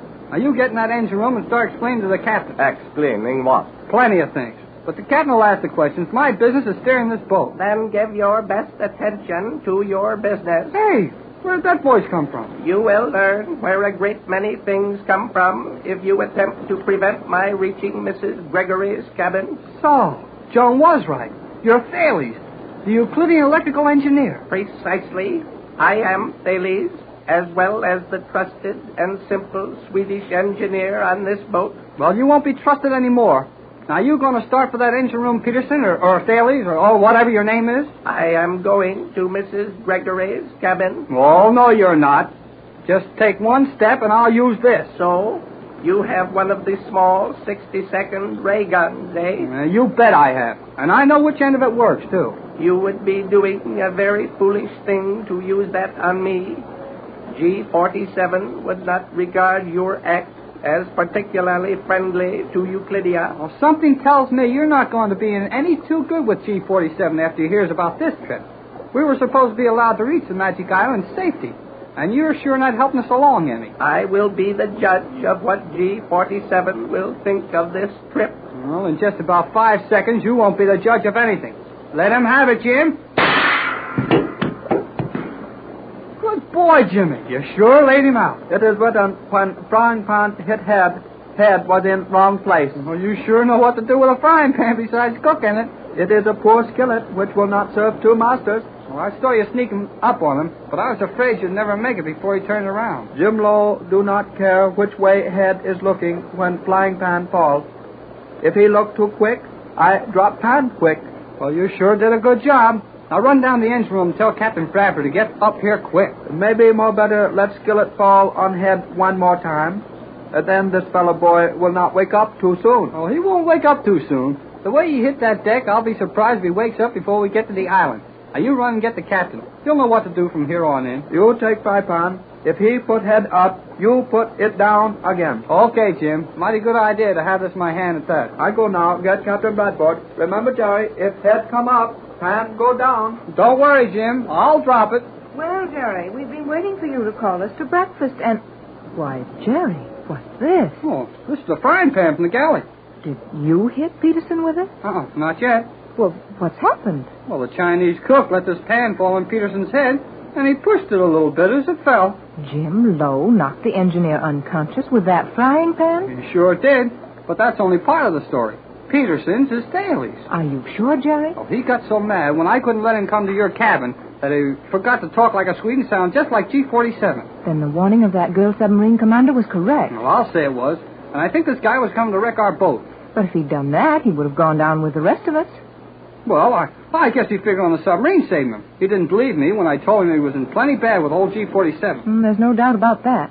But, Jerry, where's Jim Lowe now and Captain Bradford? Well, the captain went down to the engine room, and I sent Jim down there to get him. Here he comes now. All right, Jim. You stay there until I get back. Coming right up, Jerry. Everything all right here? Well, sure is. There's your engineer. Tex, from what Jerry tells me, I gather that Jim Lowe is the hero of the hour. Yes, he is, and he knows it, too. He had to explain to me just how he hit Peterson with it. And he said the sound of the frying pan on Pete's head was music to his ears, like the stroke of a big temple gong. It did make a swell bong when he hit him. And Peterson was really Thales. Looks like it.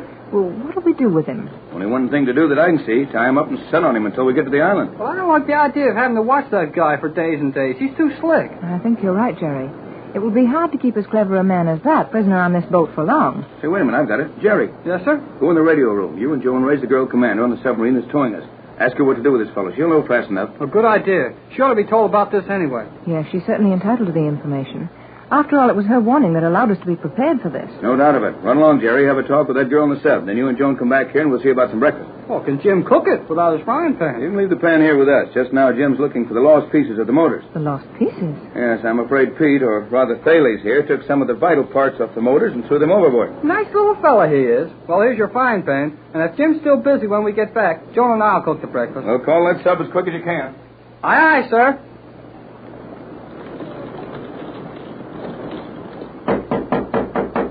Who is it? Jerry, can I come in? One moment until I unlock the door. Come in, Jerry. Boy, have I got the news. What is it? Shut that door and let's get this radio set started. The radio is ready to use now, Jerry. What is your news? Well, you'll hear it if you listen when I tell it to the girl submarine commander. Jerry, you have found Thales. I'll say we have. Where? Lying on the deck. You found him there? No, I left him there. How did he get there? Jim Lowe put him there with a frying pan. A frying pan? Yes, sir, a frying pan. Now, keep quiet. Let me call this girl submarine commander on the sub. But, Jerry, are you sure I that said keep quiet and let me use this radio. Captain Bradford's orders, and he said to hurry it up. Very well. Calling Commander S1, Jerry Hall on Gregory Boat to Commander S1. Hello, submarine. Gregory Boat to Euclidean submarine. Hello, Commander. S1 Hello. to Jerry Hall. You may proceed, Hall. Proceed with your message. First thing is, will you please slow down to 25 knots? We can't stay in the water much longer at this speed. We'll be up in the clouds. Will curtail speed to accommodate proper towing of your craft in smooth water. Proceed with balance of message. We found Thales. Proceed with your message. Well, gee whiz. Aren't you surprised? I said we found Thales. Thales. I understood you. Proceed with your message. Oh, golly whiskers. You might get excited about it. It is what I warned you to expect. You are wasting time, Hall. Proceed. Hurry up, Jerry. Okay. Well, we found out that our engineer, a fellow Mrs. Gregory and Captain Bradford have known for years, was really Thales. He sure sounded Swedish enough until he got mad at me. Then he sounded like old G-47. Our Chinese cook knocked him out with a frying pan, and we want to know what to do with him. He will be returned to Euclidia as a prisoner. G-47 will deal with him. Yeah, we figured that, but we're not sure we can hold him that long. There's nothing on board this boat that was made to keep a guy like that prisoner. I will accept the responsibility of his delivery to G-47. Prepare your landing stage on the starboard side. I will rise to the surface and take the prisoner aboard the submarine. You will arrange to deliver him to me at once. That is all. Okay, Commander. We'll have him ready. I am so glad we will not have him aboard this boat. So am I. There goes the magnets.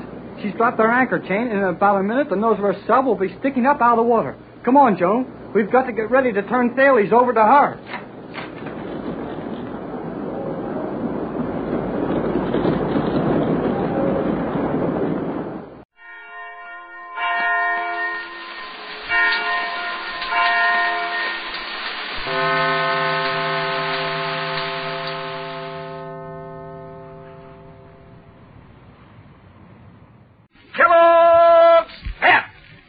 Super Delicious Cereal presents The Adventures of Superman. Faster than a speeding bullet. More powerful than a locomotive. Able to leap tall buildings at a single bound. Look, up in the sky. It's a bird. It's a plane. It's Superman.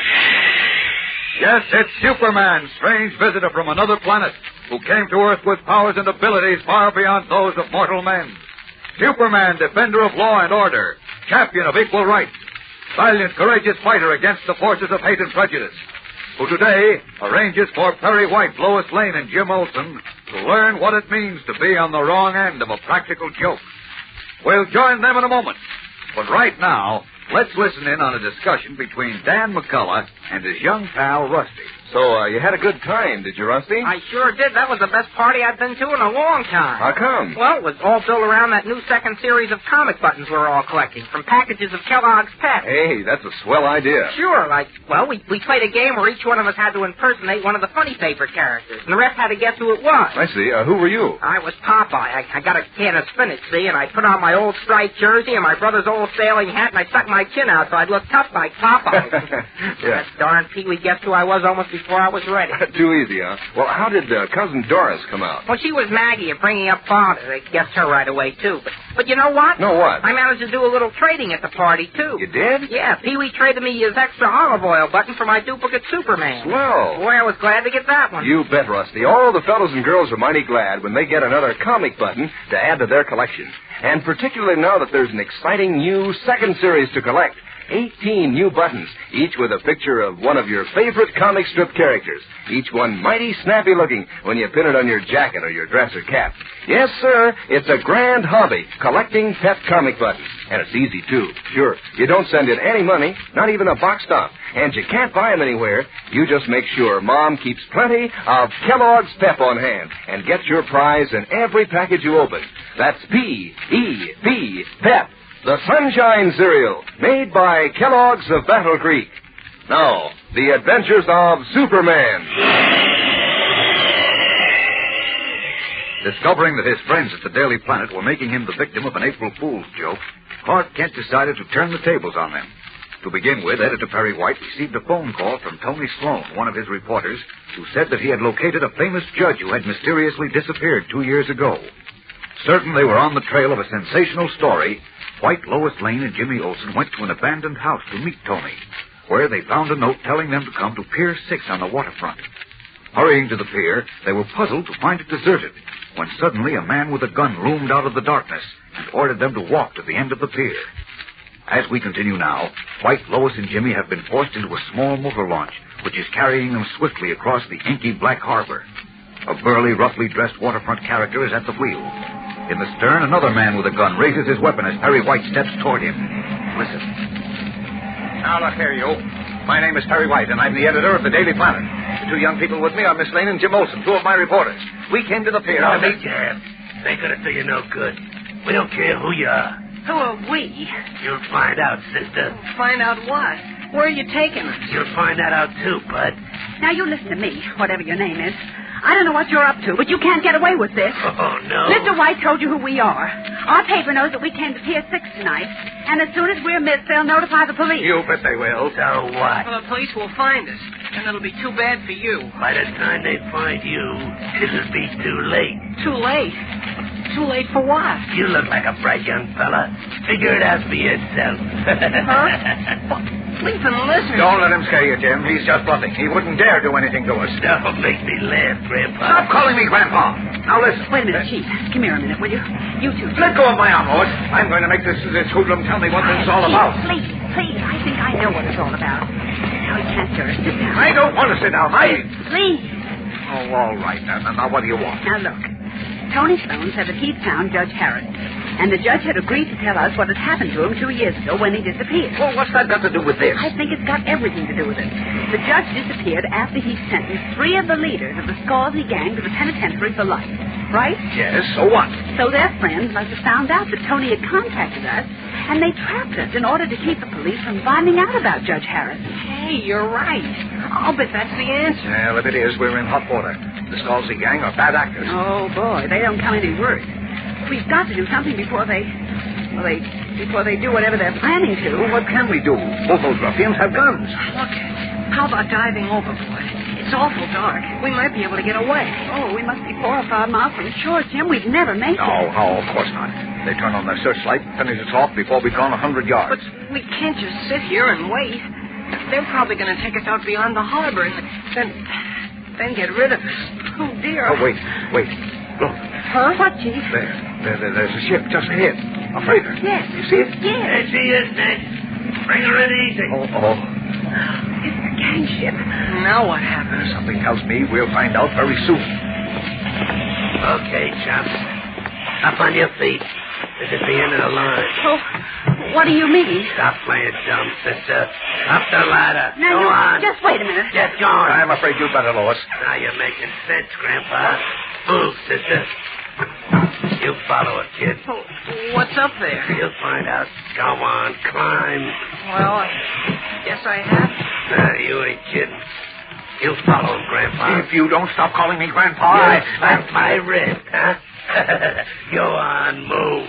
There's a man up topside wants to see you. You'll find out. Now go on, get going. Okay, step on deck. Lois, Jim. Oh, here you are. The one who ran the boat said there's some big shot waiting for us. Chief, he said this was curtain. Okay, chumps. This is the last mile. Walk. Walk where? Over to that cabin where the light is. Go on. Stop poking that gun at us. In about 2 minutes, you won't mind that no more. Oh, golly. Okay, this is it. Open that cabin door, kid. You mean this one? That's right. You don't have to knock. The big boss is expecting you. Open it, I said. Oh, okay. I guess this is it. Go on in, all of you. No, don't push me. Leave me alone. Now stop Good it. evening. Look. Good heavens. No, I'm seeing things. Mr. Kent. Clark.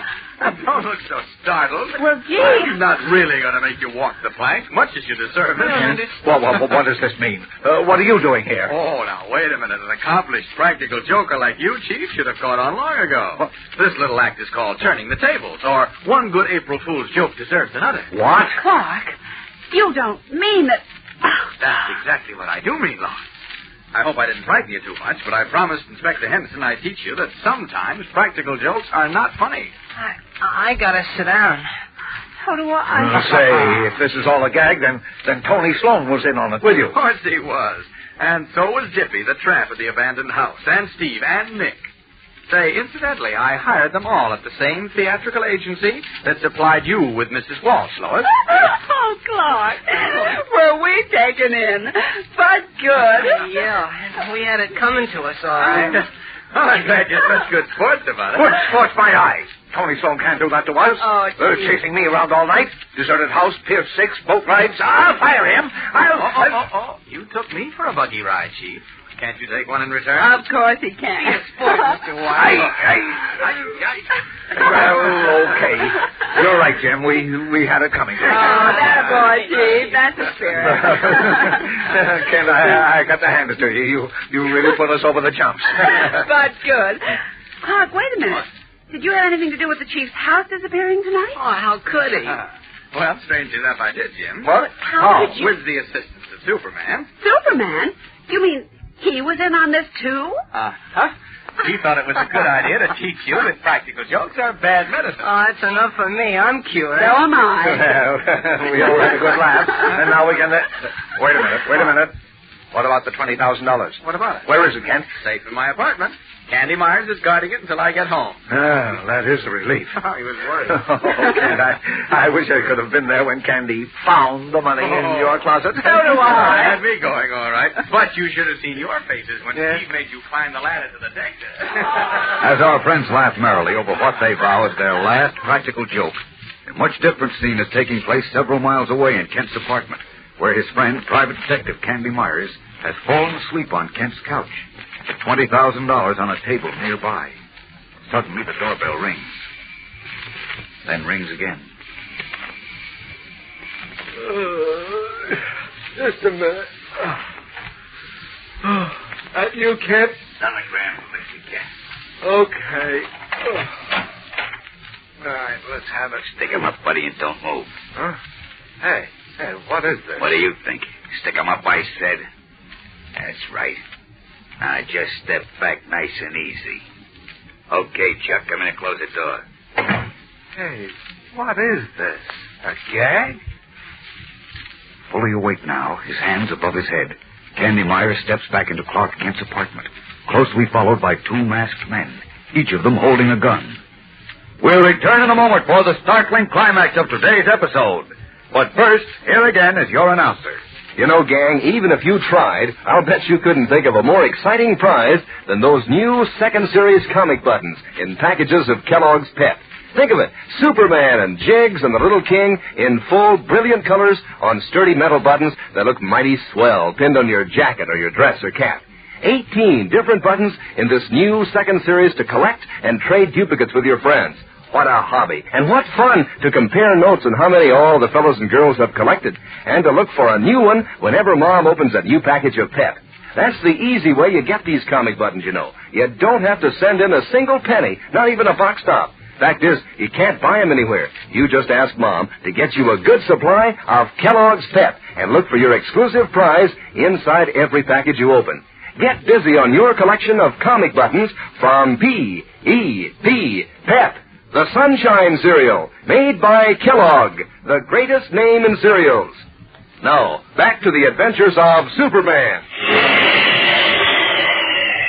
As Private Detective Candy Myers was waiting in Clark Kent's apartment for the return of his friend, the doorbell rang and two masked men carrying guns entered and ordered Candy to raise his hands. Oh, I get it. Kent's getting back at me now for helping to play that April Fool's joke on him. This ain't no joke, Myers. Go on, you even know my name. Take off your mask and put the hardware down. Keep your hands up. Now, listen, I said I'm wise. That's what you think. Now, look. What do you know? There's the 20 grand on the table just waiting for us. Grab it, Chuck. Okay. Still won't admit it's a gag. Hey, wait. Where are you going with the dough? Bye-bye. Hey, no, wait. Gag or no gag, that dough has to stay here. I told Ken I'd watch it. Stay right where you are, Myers. Open the door, Chuck. Wait, I said. You're not going to get out of here with that dough. Don't move it. Okay, you asked for it. Springing forward, Candy Myers' hands are closing around the masked man's arms as a gun fires. The private detective groans and slumps to the floor, where he lies motionless. Our story has taken still another strange twist, fellows and girls. This time, it's not a joke. So be sure to be with us tomorrow when Kent, Batman, and Robin join forces in a swift attempt to solve still another amazing mystery. Tune in, same time, same station, and follow the adventures of Superman. Faster than a speeding bullet. More powerful than a locomotive. Able to leap tall buildings at a single bound. Look, up in the sky. It's a bird. It's a plane. It's Superman. Fellows and girls, be sure to follow the adventures of Superman. Brought to you every day, same time, same station, by the grand old Kellogg Company of Battle Creek. Superman is also a copyrighted feature published in Superman DC Publications. Say, kids, if you're training your dog, try rewarding him for good behavior with Kellogg's Grow Pup.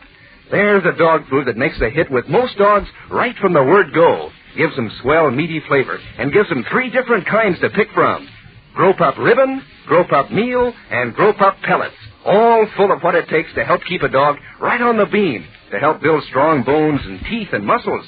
That's why lots of champs feed on Grow Pup. So ask Mother to get Kellogg's Grow Pup for your dog today. And be sure to be with us tomorrow for the thrilling adventures of Superman. This is the Mutual Broadcasting. Kellogg's Pep, the super delicious cereal, presents the adventures of Superman. Faster than a speeding bullet.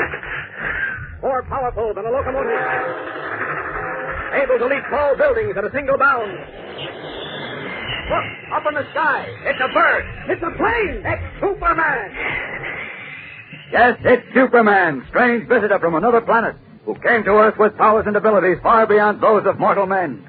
Superman, defender of law and order, champion of equal rights, valiant, courageous fighter against the forces of hate and prejudice, who today joins Batman in an effort to find Candy Myers, his private detective friend, who disappeared when a series of practical jokes begun by Lois Lane and Perry White backfired. We'll join them in a moment. But first, here's Dan McCullough, who wants to talk to you about something pleasant to look forward to.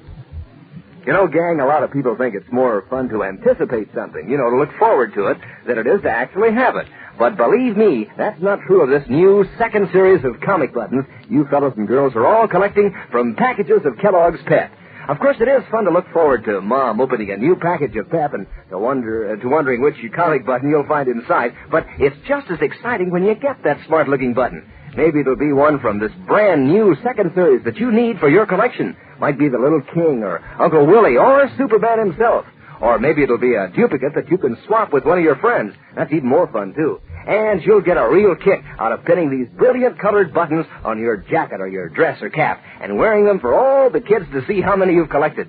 You'll really feel like strutting around, believe me. And the best part is, these nifty comic buttons are so easy to get. You don't have to send in a single penny, not even a box stop. And you can't buy them anywhere. You just ask Mom to get you plenty of that sunny golden toasted cereal, Kellogg's Pep. Inside every package, there's a thrilling prize. That's P-E-P, Pep, the Sunshine Cereal, made by Kellogg's of Battle Creek. No, the adventures of Superman. Unknown to Clark Kent, who, as we know, is Superman, what began as an innocent April Fool's joke has developed into something far different. While Kent was turning the tables on Lois Lane, Perry White, and Jimmy Olsen, who started the joke, his friend Candy Myers, the private detective, waited in Kent's apartment with the $20,000 in cash which had been used in the hoax. When two masked men armed with revolvers entered the apartment, Candy thought they were involved in the prank. But when they snatched up the money and started to back out, the detective leaped at them. One of the masked men fired, and Candy sank to the floor where he lay motionless. As we continue now, almost an hour has gone by, and Kent, accompanied by Bruce Wayne, in reality the famous Batman, has just stepped out of the elevator and is walking down the hall to his apartment. Listen. Oh, I'd like to have been in that ship's cabin tonight, Clark. When White, Lois, and Jimmy walked in and found you waiting for them. Well, it was something to see, Bruce, I'll tell you. Their eyes almost popped out of their heads. But they were good sports about it. They admitted they had it coming to them, and we all took a vow to lay off practical jokes in the future. A good idea. Sometimes they go sour. Oh, sometimes. Too often. Well, here we are. Golly, poor Candy. He's been waiting all evening for me. Waiting here? Uh-huh. Guarding the $20,000. Money, Bruce. Oh, thanks. Well, we're back at last, Candy. Candy? Oh, where is he? He probably got sleepy and took a nap in the bedroom. It's almost midnight. I'll wake him. No, don't bother. He's not in the bedroom. He isn't, huh? Uh-uh. Oh, maybe he got tired waiting, went home. That's funny. He promised to stay here till I got back. He wouldn't break his word. And where's the $20,000? Well, it must be here someplace. It isn't anywhere in this apartment. Well, how do you know? I always forget that X-ray vision of yours. Well, don't worry about it. Candy may have been called out in the case, and chances are he took the money with him because he didn't want to leave it unguarded. No, he would have left a note. Wait, Scott, look. What? Candy's gun and shoulder holster on the couch. He must have been lying down here. See how the couch is all wrinkled? Uh-huh. Well, he took the gun off to be more comfortable. Right. And he wouldn't have gone out on a case without it. Well, he'd go out for a cup of coffee without it, though, wouldn't he? What? Oh, you mean... Sure, he got hungry and went out for a bite. He'll be back soon. Oh, yes, I suppose that's it. Let's have a look out this window, huh? No, he isn't in the coffee shop downstairs. He isn't in the drugstore at the corner. Well, maybe... And he isn't in the restaurant on Flower Street. Those are the only places to eat around here. Maybe he decided to walk for a few extra blocks. What? What's the matter with you, Clark? I didn't know you were such a worrier. Well, I'm not ordinarily, but I don't like this. You couldn't make Candy walk an extra block. He started out as a police officer on a beat, and he says his feet still hurt from pounding the pavement. Well, now, just the same... Excuse me, please. Sure. Hello. Is that you, Mr. Kent? Yes, who's this? Jackson from Candy Myers. Oh, yes, Jackson. Candy there, Mr. Kent? Why, no. I expected to find him here. Promised to wait till I got home, but evidently he left. That's funny. He told me he'd be at your place tonight. Uh-huh. Something came up a little while ago, and we need him. Oh? I've been calling you for a half hour. Oh, I just got in. Did you try his apartment? Yeah, but there's no answer. Listen, if he calls in, tell him to check with me right away, will you? I'm at the office. Yeah, sure. And if you hear from him, have him call me. Okay. Good night, Mr. Kent. Good night, Jack. Strange. What's strange? One of Candy's men is looking for him. Says he's been calling here for half an hour. So if Candy just went down for a cup of coffee, he should have been back by now. Look, chum. Candy's a big boy and plenty tough. He can take care of himself. Yeah, I guess you're right. It's just that this isn't like him, but... Uh-oh, what's that? What gives now? Here. Take a look at this. What? It was under the chair. The cartridge shell. Right. Where did it come from? It wasn't here when I left the apartment earlier tonight. Oh, it's from a .38 caliber revolver. And Candy's gun is a Colt .45. That means somebody else was here tonight. Someone who fired a gun. No, it is starting to look bad. That's what I've been trying to tell you. It looks like... Oh, wait a minute. Yes? I'm beginning to smell a rat. What do you mean? I get it. Bet you do. Another practical joke. Oh, you think Candy pulled this himself? Well, it could be. His man calling up just now was pretty suspicious. Why, of course it's a gag. And he had us going for a while, too. Hey, sure did. I was just about to call Inspector... What now? Just a minute. It isn't a gag. What do you mean? There's no bullet. No bullet? You mean... Of course. The bullet from this .38 shell. Where is it? Oh, wait a minute. Relax. There might have been a blank. There would have been a mark on the shell if it was. And there is no mark. I looked. Well, maybe he shot it out the window. Come on. Where are you going? Mr. Nielsen, the man in the next apartment, is just coming down the corridor with his dog. He's usually home all evening. Might have heard something. Mr. Nielsen. Oh, good evening, Mr. Kent. Good evening. Very glad to find you here. Well, I'm glad to find you. Listen, did you happen to... Let me finish, please. First of all, let me say that I have no objections to young men enjoying themselves if they maintain order and quiet, of course. Well, let's... But I have definite objections to drunken brawls going on within sight and hearing of my apartment. Drunken? Now, please don't try to deny it, Mr. Kent. Well, I was disturbed by loud voices and fighting and came out of my apartment to make my objections to you not more than an hour ago. I saw one of your guests, obviously under the influence of alcohol, being helped, or I should say carried, from your apartment by two other young men. Uh-oh. The young man. Yes. The one who was carried. Was he husky and light-haired? Yes, he was. And he was so intoxicated his eyes were closed. I believe the term is out cold. Yes, sir. Up to now, you've been an admirable neighbor, Mr. Kent. Just a moment, please. The other two men. Did you get a good look at them? I did not know. Oh. They were so intoxicated that their hats were tipped down over their eyes. As I say, up to now, you have been quiet. Wait a minute. Think, Mr. Nielsen. This is very important. Didn't you notice anything about the other two men? I wasn't at all interested in them. Well, I know you weren't interested, but you must have noticed something. Please try to remember. This isn't what you thought it was. I wasn't home. But unless I'm very wrong, the young fellow you saw, whom you thought was intoxicated, had just been shot by one of the other men. What? Yes. Think hard, Mr. Nielsen. Please. Oh, my goodness, I hardly know what to say. I picture the two men. You say you couldn't see their faces. All right, how about their size? Or their clothes? Their size, their clothes. Yes. Oh, yes, their clothes. Well, let me see now. Yes. It seems to me I did notice something. You did? What? Well, now, let me see now. What was it? It was something unusual. I know it was, but I just can't seem to remember now. Now, what was it? Tensely, almost prayerfully, Clark Kent and Batman leaned forward, as if striving by their wills to make Mr. Nielsen remember. We'll return in a moment for the climax of today's episode. But first, here again is your announcer. You know, the other day, one of the gang told me that he always used to wish there were more games that fellows and girls could play together. That's one reason he's so excited about that new second series of comic buttons from packages of Kellogg's Pep. Because girls and fellows get a great kick out of collecting these brilliant, gleaming buttons and wearing them pinned on their jacket or dress or cap. And, of course, there's the fun of exchanging duplicates to add a new comic strip character to your collection. What's more, both fellows and girls in the gang say these comic buttons are just about the smartest-looking things they ever saw. Full, bright colors on a clear, white-enameled metal button with the pictures of your funny sheet favorites standing out like anything. Take that button with Superman on it, for instance. Boy, there's a honey. He looks so real he could speak. And as for collecting all 18 buttons in this new second series, why, that's just as easy for girls as it is for boys. And you can't buy them, you know. You don't send in any money, not even a box stop. The only way you can get these comic buttons is the easy way, as prizes in packages of Kellogg's Pep. Ask Mom to get you some P.E.P. Pep, the Sunshine cereal, made by Kellogg, the greatest name in cereals. Now, back to the adventures of Superman. Mr. Nielsen, Clark Kent's neighbor, saw Candy Myers being carried from Kent's apartment earlier that night.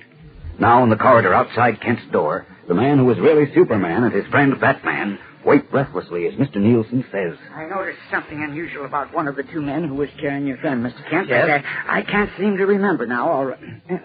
Wait now. Yes, I do remember. What? One of them was wearing brown leggings, or rather puttees. Brown puttees? Yes. Did you notice anything else? Why, no, I can't say that I did. Clark, come in here. Just a moment, Bruce. Come in here, I said. Thanks, Mr. Nielsen. You're quite welcome, sir, but I do wish you'd tell me What's the idea of dragging me away? He might have remembered something else. He told us all he knew, and it might be enough. What do you mean? He just mentioned a pair of brown puttees. Now think. Who wears puttees in Metropolis? Well, I don't know. Chauffeurs. Right. The drivers of the two big taxicab fleets wear them. Huh? One of those lads who took Candy away was a cab driver. Oh, now, wait a minute. Just because he wore puttees doesn't prove he's a cab driver. Private chauffeurs sometimes wear them, too. The fellow was a cab driver. He had to be. Why? Now, listen. Candy, Lois Lane, and I hatched a gag of plenty of the $20,000 in your apartment while we were in a taxi. Now, go ahead. Keep talking. Well, that was yesterday afternoon, and we planned the whole deal in a cab. So? We were pretty hilarious about it, and the driver couldn't help overhearing us. Evidently, he saw a chance to get hold of the money. Well, that's no evidence, Bruce. Someone else might have overheard you, not a cab driver. What about those actors who were in on the gag? Mrs. Walsh and the actors I hired. The puttees say my hunch is right. Oh, if I only could remember exactly what this fellow looked like. Yeah, I remember he had carroty hair. I think he had one of those eyebrow mustaches. Lois might remember. Good idea. Look. Let's pick her up and get on to headquarters. They have a photograph of every cab driver in the city. Yeah. We ought to be able to find our man. Well, look, there's no sense in both of us covering the same ground. You take that in, Bruce. I'm going to talk to Inspector Henderson and then check on all the actors who were in on the joke. Okay. I'll call Lois from headquarters. See you later, Clark. Right. Hello, Inspector Henderson, please. This is Clark Kent. Yes, Kent of the Daily Planet. Look, I don't care if he has gone home. I know you have a private wire to him, and I've got to talk to him. Desperately, Clark Kent and Batman begin their search for Candy Myers. What has happened to Candy? Monday's episode is full of drama and exciting action, gang, as Superman and Batman battle against desperate odds. So don't miss the smashing climax of our story. The story which began as a joke and developed into grim reality. Tune in, same time, same station, for the adventures of Superman. Faster than a speeding bullet. More powerful than a locomotive. Able to leap tall buildings at a single bound. Look, up in the sky. It's a bird. It's a plane. It's Superman.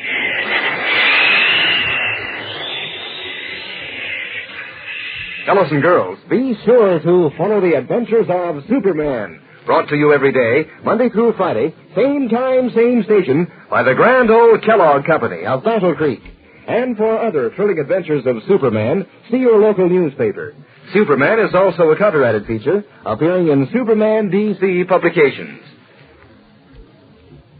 Say, if you want your dog to give you the glad eye, try giving him Kellogg's Grow Pup dog food at mealtime. There's the dog food that's as good as they come. It's got a swell, meaty flavor that goes over big with most dogs. And there are 3 kinds of Grow Pup. There's Grow Pup Ribbon, Grow Pup Meal, and Grow Pup Pellets. All good for your dog. Grow Pup has vitamins and minerals, helps build strong muscles and teeth and bones. Just tell that to Mother, and I'm sure she'll want your dog to feed on Kellogg's Grow Pup every day. And be sure to be with us on Monday for the thrilling adventures of Superman. This is the Mutual Broadcasting System.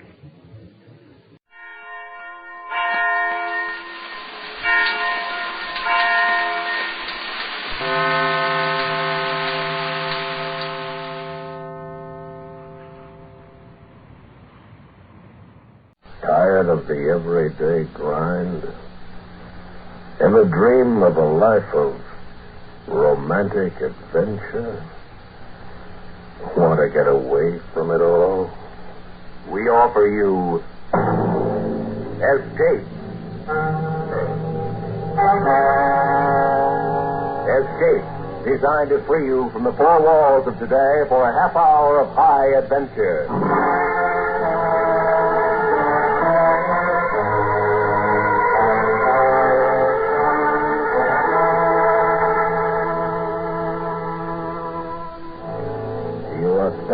the entrance of a walled Arab town, while behind you, coming slowly through the night, are the shuffling footsteps of a blind beggar who will lead you into a harrowing world of darkness and terror.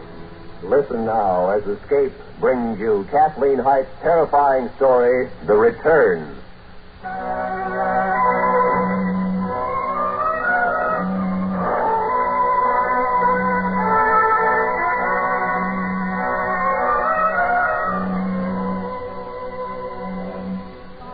Freighter Menlo coursed slowly through the breakwater of the outer harbor.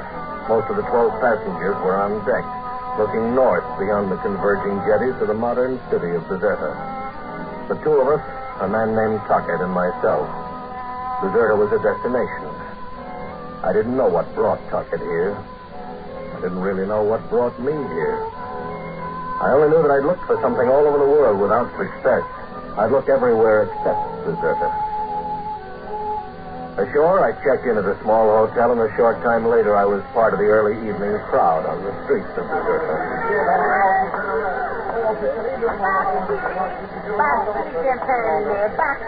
All right, there you go. Hey, can you tell me how to get to the Arab? Oh, sorry, I didn't notice about your eyes. One does not need eyes to perceive truth, Effendi. No, I suppose not. What's your name? Nega. The Arab town is north, due north of here, and the truth is everywhere, for all to see, if they will but see. Yeah, I hope you're right. Well, goodbye, Nega. Nega, Effendi. Nega.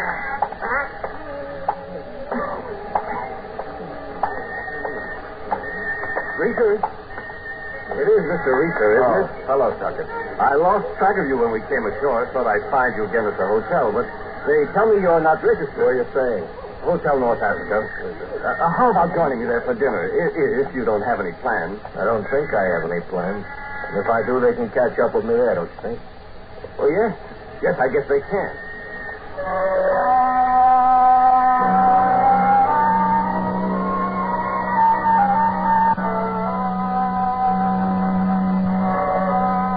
My words didn't mean much more to me than they did to Tuckett. I tried to explain during dinner. Maybe the wine was talking, maybe me. Either way, Tuckett seemed interested enough to ask the question. I think I understand, but have you any idea what you're looking for, Risa? I'm looking for a place where there's no struggle.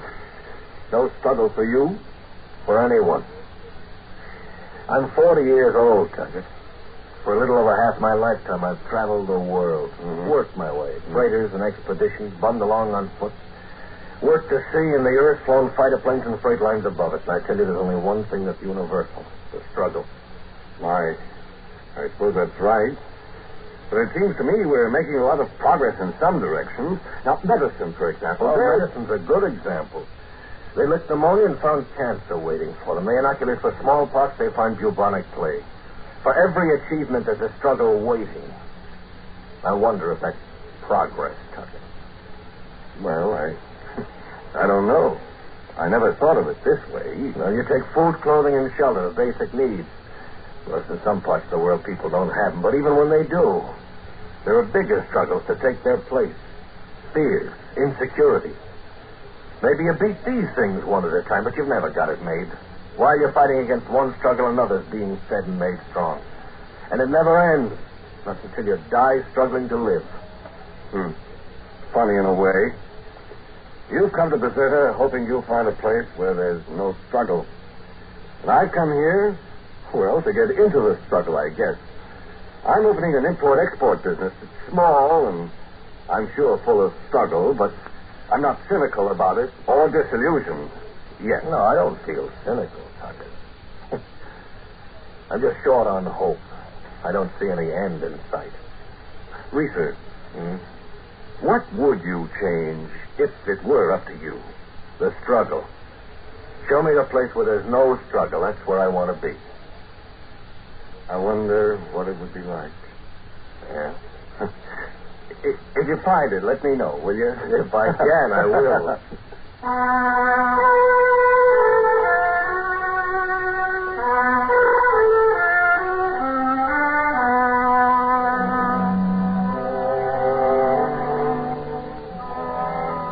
promised I'd get in touch with Tuckett in a few days.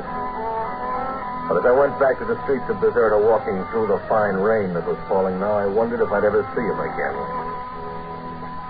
My course took me north, along the canal, through the modern city, past the ancient citadel, to the entrance of the walled Arab town. I passed no one, yet I knew I was not alone. Someone was following behind me.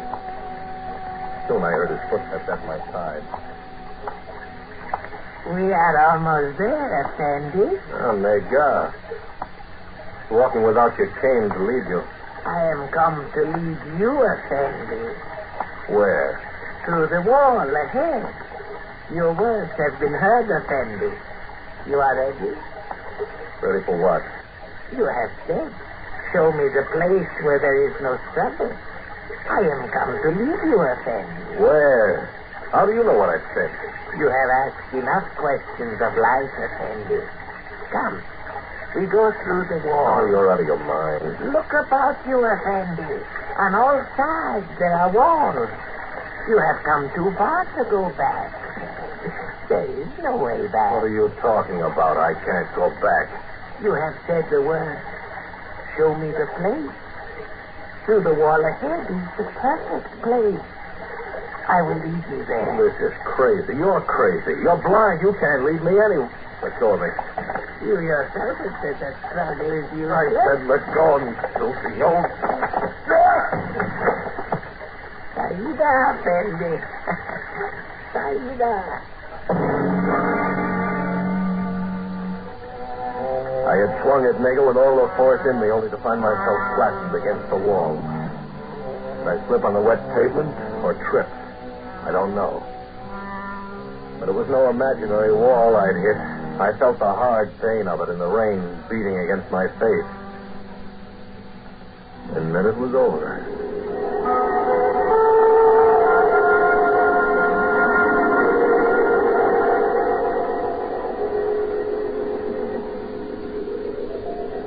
The room in which I awakened was large. Large and empty, with great windows at the far end and bright sunlight streaming through them. No room I'd ever seen before. My clothes were no longer damp, and there was no pain in me. I moved toward the sunlight.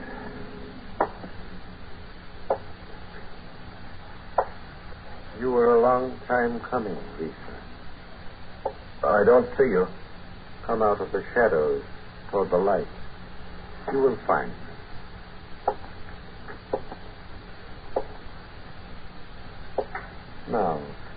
Now you can see me, can you not? Yes, now I see you. You seem to know me, but I've never seen you before. I am called Zine. You are most welcome, Lisa. Yours has been a tortuous trip, I know. I don't understand it. That beggar, old fool, he said he was leading me to the perfect place. The important thing is that you are here, Lisa. Come, look through the windows.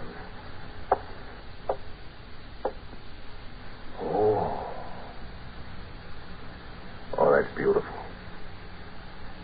Mountains and valleys, lakes and fields.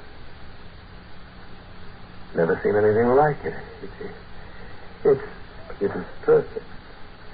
You are in the perfect place because you want to be here. You look the world over. You witness the struggle. You wanted to be free of it. Am I dead? Do you feel dead? No, I don't. I feel confused. So much I don't understand. I have questions. You will begin to see the answers for yourself once the processing has begun. Processing? There are things you must give up for perfection, Lisa. In the processing, these things will leave you. One of them is written in your expression now, doubt. You cannot doubt perfection, and have it too. And after that, you must give up fear and greed. Will you miss them, Lisa? No, of course not. There are other things, of course. Whenever you have questions, you will find me nearby to answer them. Do you have any more questions now? No. Then you are ready.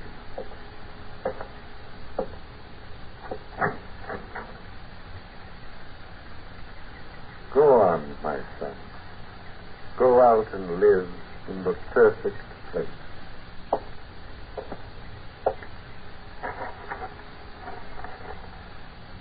You hesitate. Why? Well, I don't know. Surely there's nothing to fear from perfection. You would not think so, would you, my son?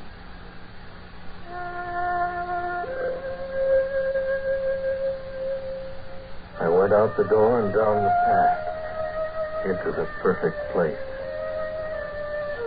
Hesitation and fear grew less with each step. I turned a short distance away to wave back at Zine, but the door I had walked through was gone, and the building, the window, no sign of Zine. Somehow it seemed unimportant. I turned back to the path and walked ahead.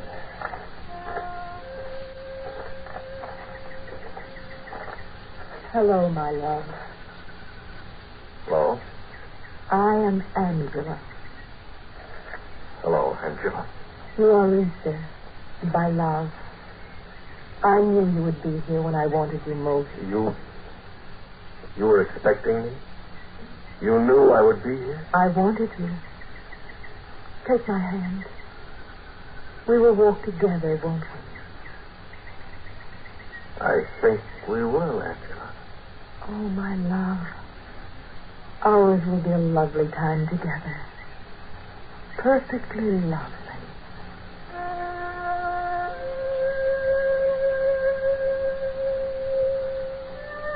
Angela was all of beauty, all of woman, grace and strength and delicacy. And she was always at my side as we walked the broad valleys of the perfect place.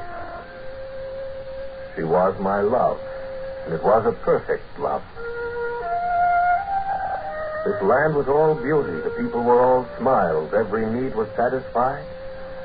And there was love in abundance, peace and perfection at every hand.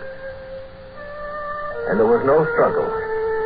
No struggle about anything. After a time when I felt the need of a friend, I found one.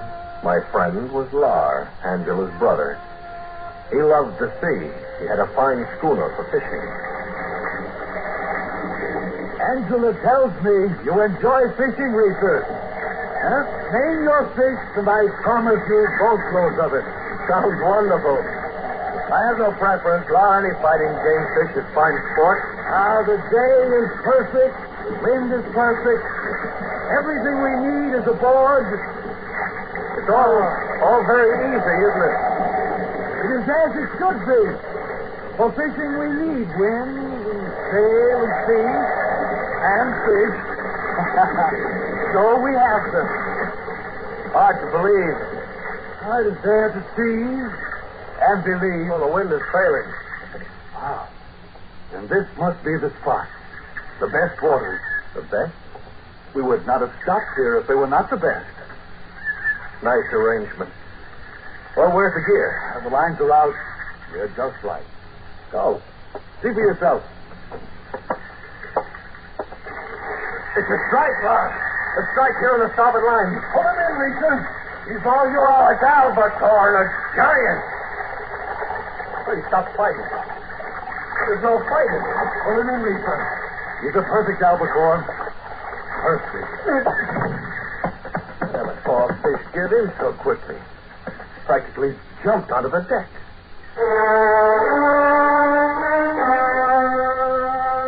It kept down that way all day.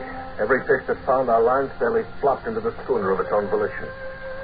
Laura had promised me a boatload of fish. We had them when Angela met us in port at evening. And there had been no struggle, no effort even in lifting the great fish off the line. It was phenomenal and rather frightening. Some days later, Angela suggested a deer hunt. And with La, we walked through the beautiful countryside, through fields, toward the wooded hills. Look ahead, my love. Check your sight. Oh, yes.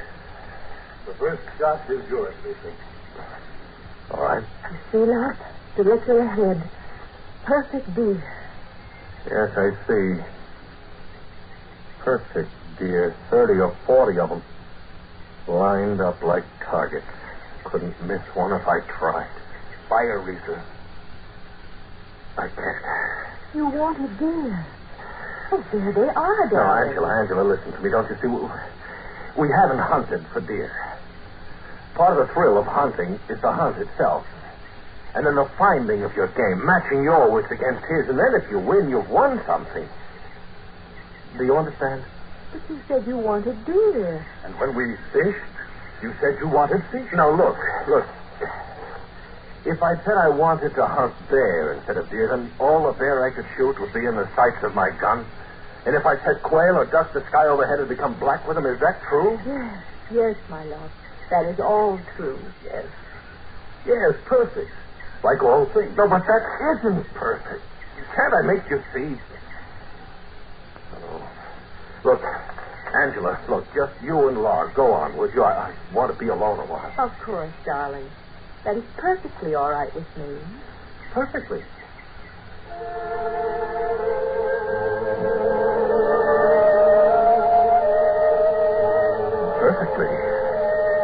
Perfectly. I turned and walked. In no direction, toward no place. Inside, I was all fury and confusion and something more. I don't know why, but I was reacting to the constant smiles of Angela and Lar with something like terror. Then I stopped and lay on a spot of cool green grass to rest and think and not think. What are your questions, Lisa? Zane, I said I'd be nearby to answer when you needed me. It's hard to question. I just find perfection difficult to understand. Do you doubt it, the perfection? No, I've seen and known many perfect things. You wanted assurance that there was no struggle here in the perfect place. You'll see no struggle. Have you, Lisa? No, none. But you must see everything. The fish, the deer, they have no fight in them. There's no sport, no challenge. You wanted no struggle. You cannot have both struggle and no struggle.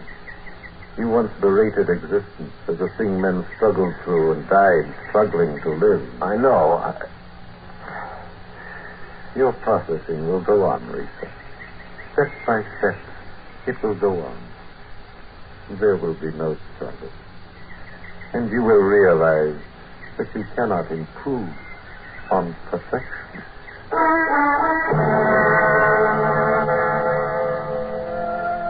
And when I turned to answer Zine, he was gone again. I knew he would be. He was gone. But that terror was still with me. There was goodness and kindness. There was plenty.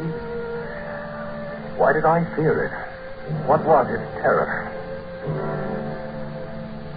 My thoughts went to Angela.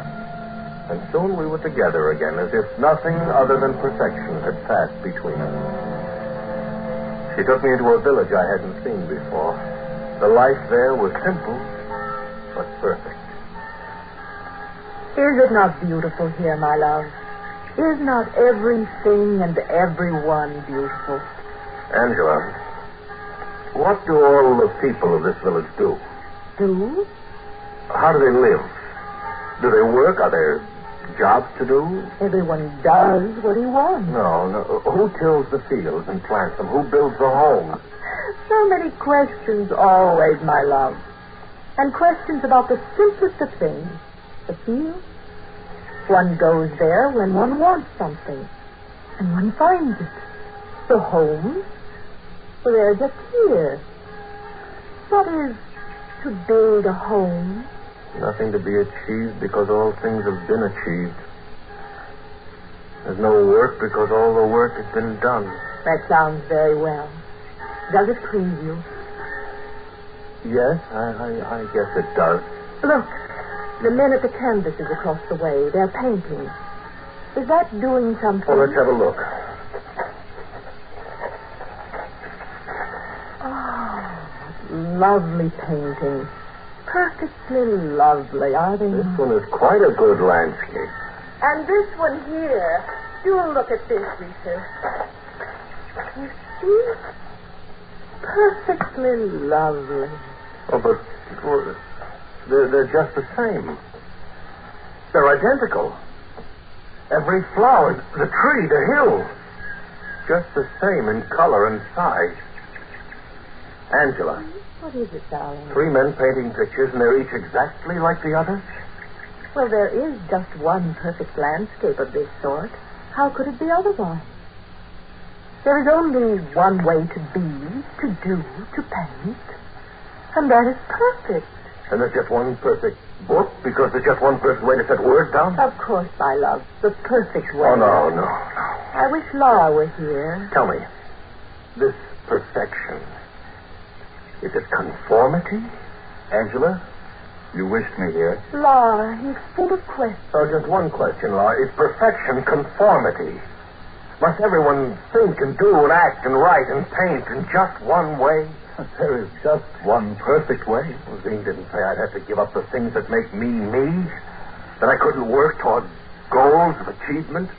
That I must give up challenge in order to live in the perfect place. And you are so different, Risa. Angela, what if I should leave you? What if I were no longer your love? Would that be all right with you? If that is what you wish. Perfectly all right, darling. Perfectly. You're crazy. Tuckett ought to be here. Should see what I've seen. He'd laugh his head off at me. Tuckett? Yeah. Someone who has a chance to work and dream and set goals for himself. And make mistakes. Honest mistakes. Gambles to win or lose. He can take his chances. I think this Tuckett must be a very strange man. And I think this is something I've been wanting to do for a long time. What an odd gesture. I've never seen one man strike another before. All right, Laura, come on. Get up. Let's make a good fight of it, huh? A perfect fight. Come on. Your hand becomes a peculiar color. Oh, you won't fight back. You won't fight back because there's no struggle here. You mention this word struggle often. Is it a good word? Struggle? Yes. Yes, I think it is. They were smiling when I left. The whole village smiling broadly and waved at me happily. I ran, and then walked, and then ran again. The mountains surrounding the great valley were tall and steep, but I had to get through them or around them or over them somehow. I had to escape this perfect place. You have further questions, Risa? Just one, Zane. How do I get out of here? Get out.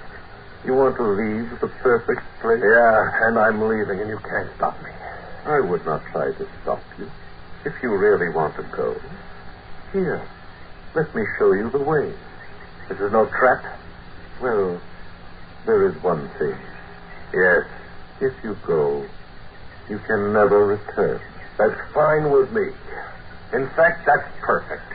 You'll be going back to the struggle. This perfection, it's filthy, it's vicious, it's insidious somehow. You prefer the struggle, then? To this?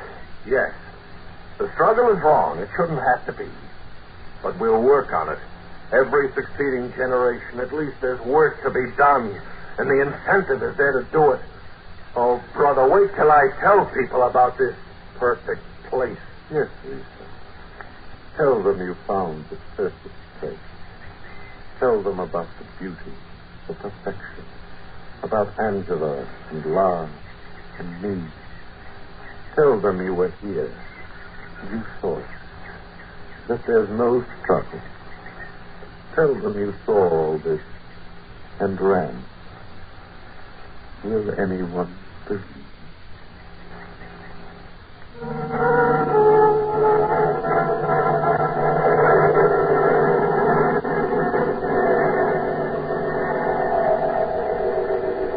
My lips formed an answer, but no words came. And then suddenly there was no scene and no perfect place. Only the rain beating on my face as I lay at the foot of a high wall. And I felt the hard pain in my back. Then I remembered it all. The beggar, Berserker, the walled Arab town beyond. It couldn't have happened very long before. I couldn't have lain there long. And I remembered that Tuckett was staying at the Hotel North Africa. And I hurried there to him. Tuckett! Tuckett, open the door!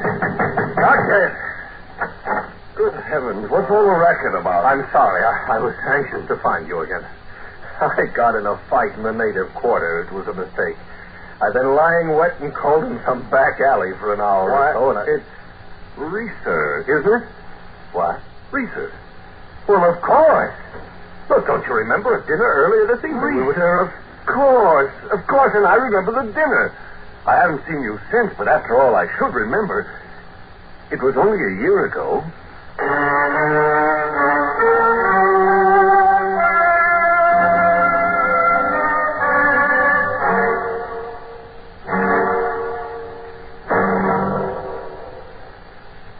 Under the direction of Norman MacDonald, Escape has brought you The Return by Kathleen Heights, starring Lawrence Dobkin. Featured in the cast were Edgar Barrier and Gene Bates, with Paul Dubov, Tom McKee, and Paul Freese. Editorial supervision is by John Meston, and the special music for Escape is composed and conducted by Leith Stevens. Next week.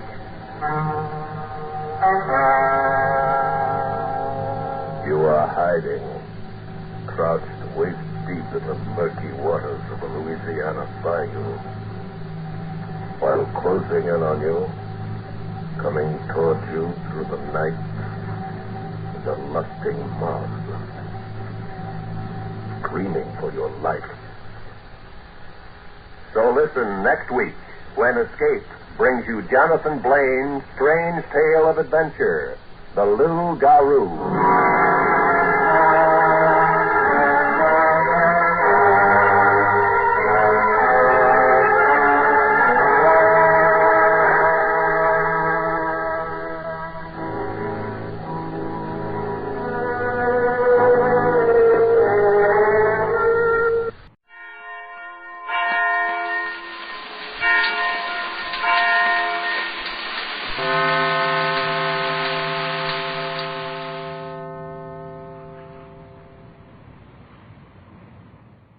Tired of the everyday grind? Ever dream of a life of romantic adventure? Want to get away from it all? We offer you Escape. Escape, designed to free you from the four walls of today for a half hour of high adventure.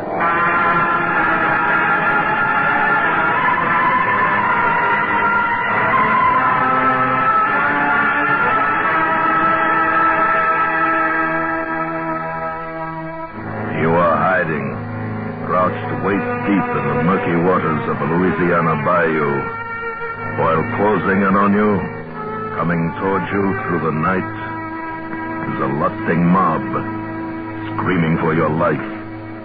Listen now as Escape brings you William Frug's unusual story, The Loop-Garon.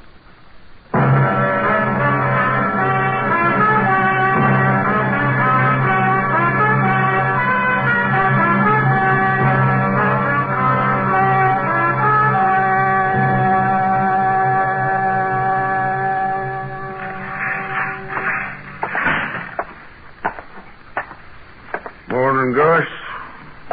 Monsieur Legrand. Going to be a hot day today. Oui. You shrimp nets filled? Where is Marie? Marie? Where is your daughter, Marie? Oh. He's delivering some medicine to Brother Coxey. He don't feel well today. You mean he's drunk? I wish to talk to you about Marie. Yes, Gus?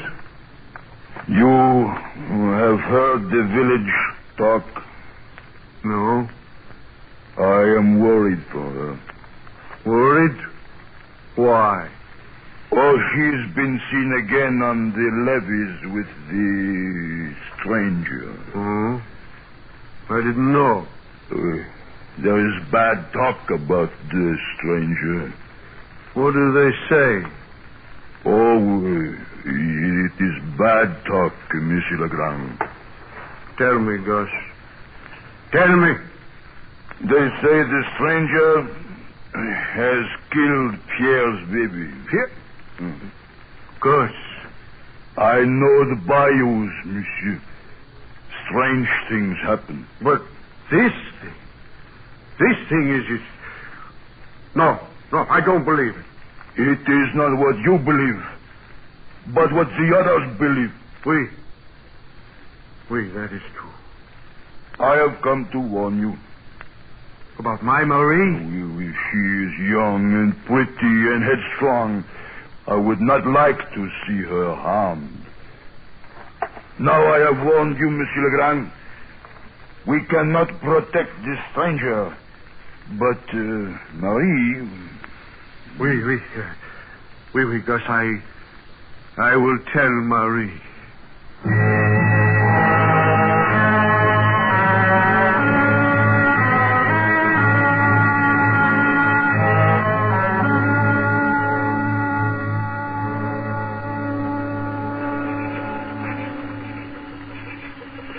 We wait here. Gus comes soon. And what Gus want? I do not know. He said it is important. To be a pilot, that is life. No, not you, Taco. You smell too much like shrimp. What is wrong with shrimp? Well, pilots smell like hair tonic. There's a big difference. My cousin is pilot. He go on the boat to New Orleans every month. Well, I've been in New Orleans.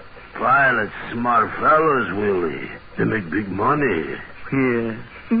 I get there plenty of women, I bet. Yeah, plenty everything.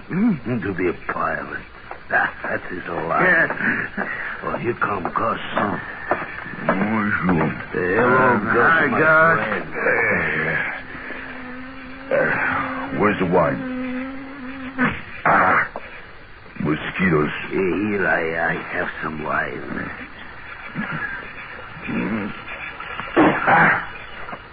Orange wine. It is good orange wine. I made it myself. Yeah, you drink this. I'm used to better. Hey, Taco, give it to me. I ain't so particular.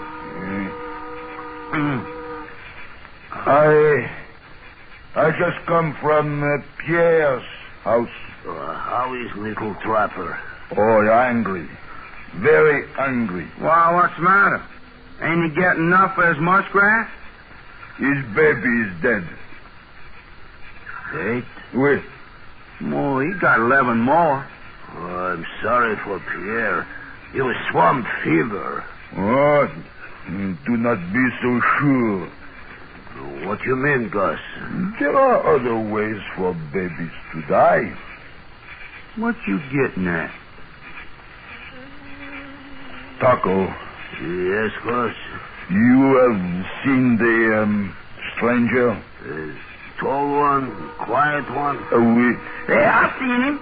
Walking down Levitt the other night with your gal, Marie. I warn you. Hey. I have seen him, Gus. Pierre's baby took sick the night the stranger come. Huh? Oui, that is right. That was the same night I lose my car. Remember? We all looked. I remember well. The car just disappeared. The night the stranger come. Hey, the night he come. An animal disappeared. A baby gets sick. There is only one way this can happen. Hey, I seen a ghost once in the swamp. The stranger, he live in the swamp. An animal disappear, baby die. What evil creature can do this? Tucko, huh? What evil creature? Loop-Garon. Werewolf. Loop-Garon. Gus,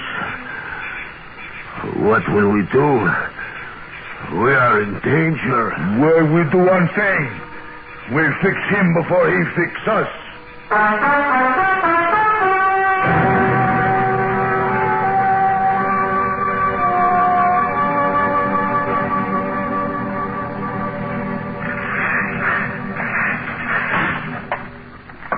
Zeb, Oh.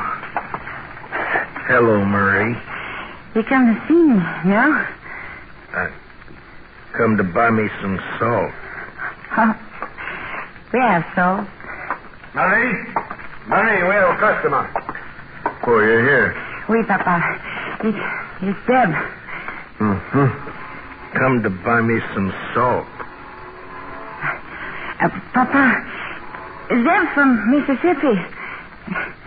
It's hot there, too. Ain't it, Zeb? I don't mind it none.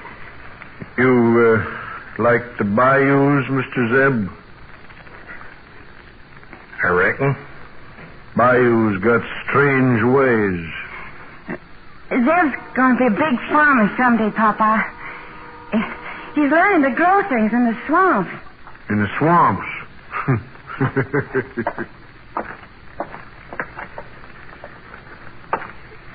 Here's your salt, Mr. Zeb. Good day. Don't you want me to pay you? Just put your money on the counter. Thank you. Zeb? Yes, sir? We walk again on the levee? Well, Tonight? I reckon.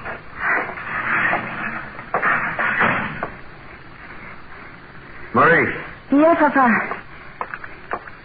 I don't like this. The what, Papa? This Zeb. He's a stranger here. He don't understand the bayous. Then I'll teach him. There's talk. What kind of talk? Gus, he come to see me. Why don't you like Gus no more? I like Zeb. Gus is word for you. He says the village don't like Zeb. Gus is jealous. Well, there are others. They all say Zeb is evil. I don't believe it. Marie, honey, I know these people. I know the Delta. You gotta promise me you won't see this Zeb again.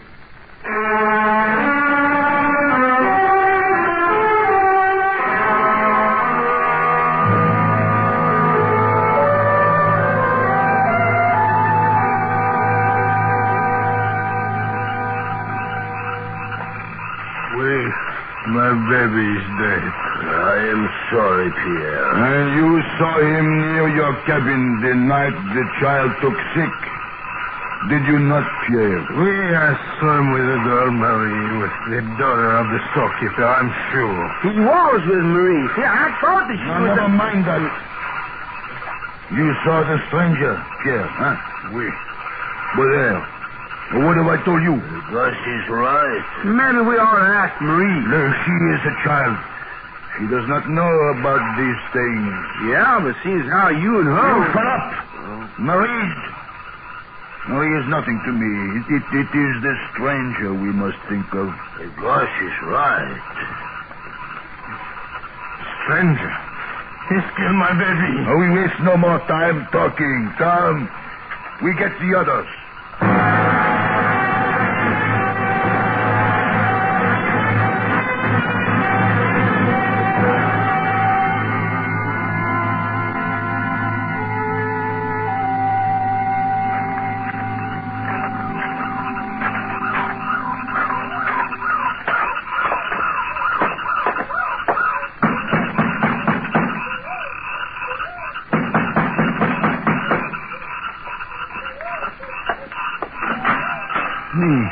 Is that you, Zeb? Yeah. I can't see like you used to.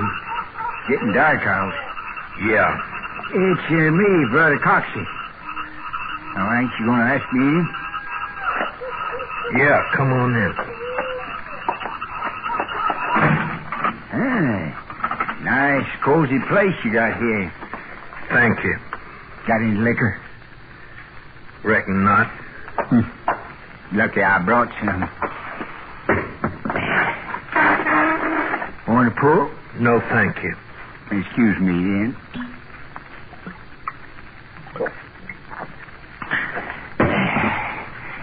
I come to talk to you, Zeb. Yeah? There's trouble, Zeb. Bad trouble. Been brewing a long time. Why are you telling me? Brother Coxey's your friend. I come to warn you, son. I don't need no warning. Then you hear it? Reckon I did. What you gonna do? Ain't gonna do nothing.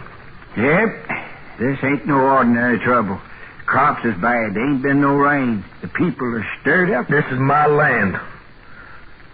I aim to stay on it.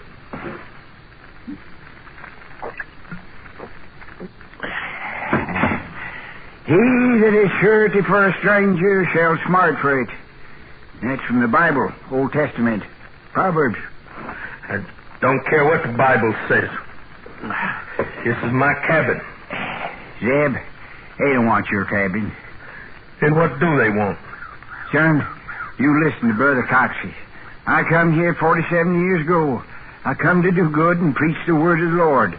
And I come with nothing but the shirt on my back and the good book in my hand. I can't read no book. There's good people here. But they got their ways. What kind of ways? They got their notions. Jeb, you ever heard of the fou follet? Ain't never. Ain't nothing but swamp gas.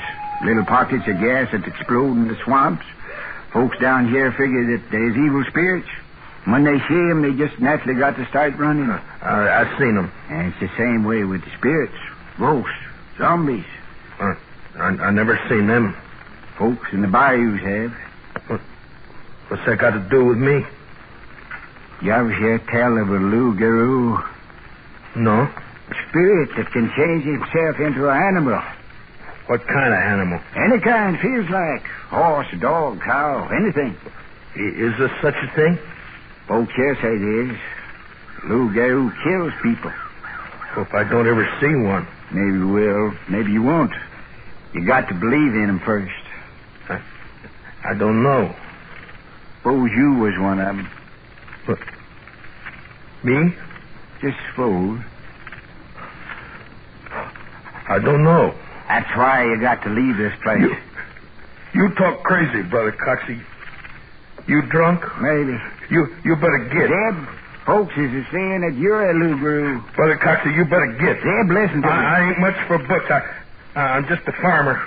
I come here for a place of my own. I don't like crazy talk. Son, this ain't crazy. Get. Wide is the gate, and broad is the way that leadeth to destruction. That's book talk again. Matthew said. Get. Just this once, Zeb. Just this once, listen to me. You're in terrible trouble. I can take care of myself. And I ain't moving off my land. Now you get it.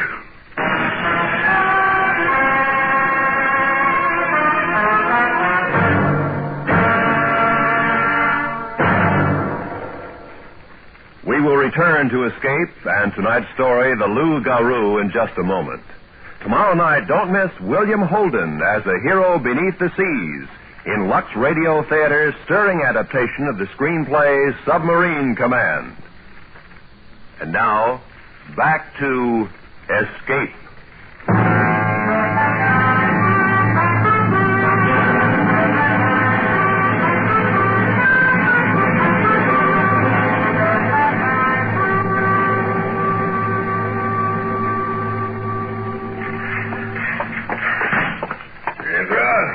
I'm just closing the store. There my store come at once. Where? The orange packing shed. There is big meeting tonight. What meeting? The village. Whole village. You must come. Why? The stranger. We get the stranger. He has killed Pierre's baby. We must save the village. Go on without me. It is better you come. Yeah. Maybe it is better I come. Papa, what is it? What Tucker say? Not for you. It's about Zeb. Yeah. Zeb. The village is against him. Yeah. What's he done to them? Well, he's a stranger. They're afraid of him. There's more. Papa, tell me. Well, they all say he killed Pierre's baby. Papa. I don't believe him. Papa, you will help him. I'm only one boy. Then you must go at once. I'll try. Papa. Yes? Do you believe Zeb be evil? I don't know. He's not, Papa. I swear. You love Zeb? I love him. Then I trust what you say. Stop him. You must stop him. Yeah, I'll go. Now, there's danger here, Marie. You stay inside and lock the doors and windows. I'll go to Zeb. No, Marie. You must not go there. Go to Zeb. Marie! Come back! Come back!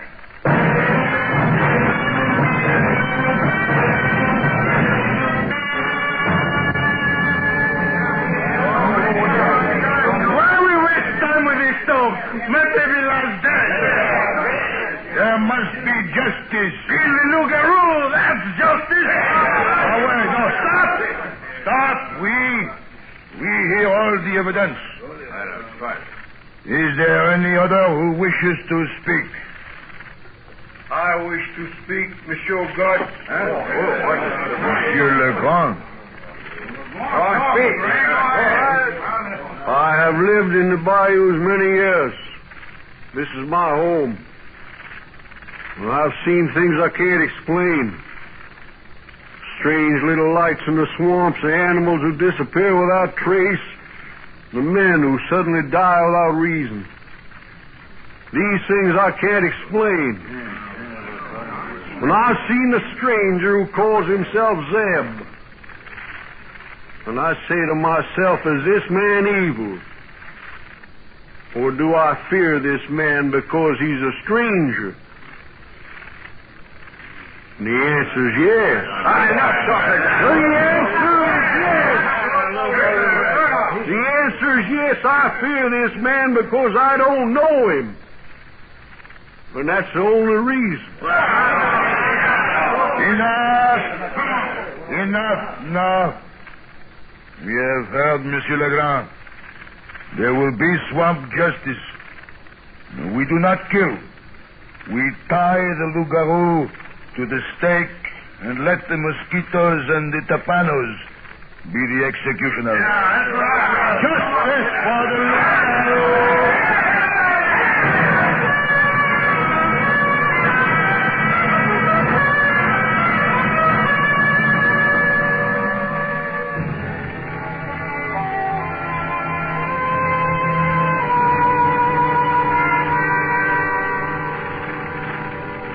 Look not thou upon the wine when it is red, when it giveth this color in the cup.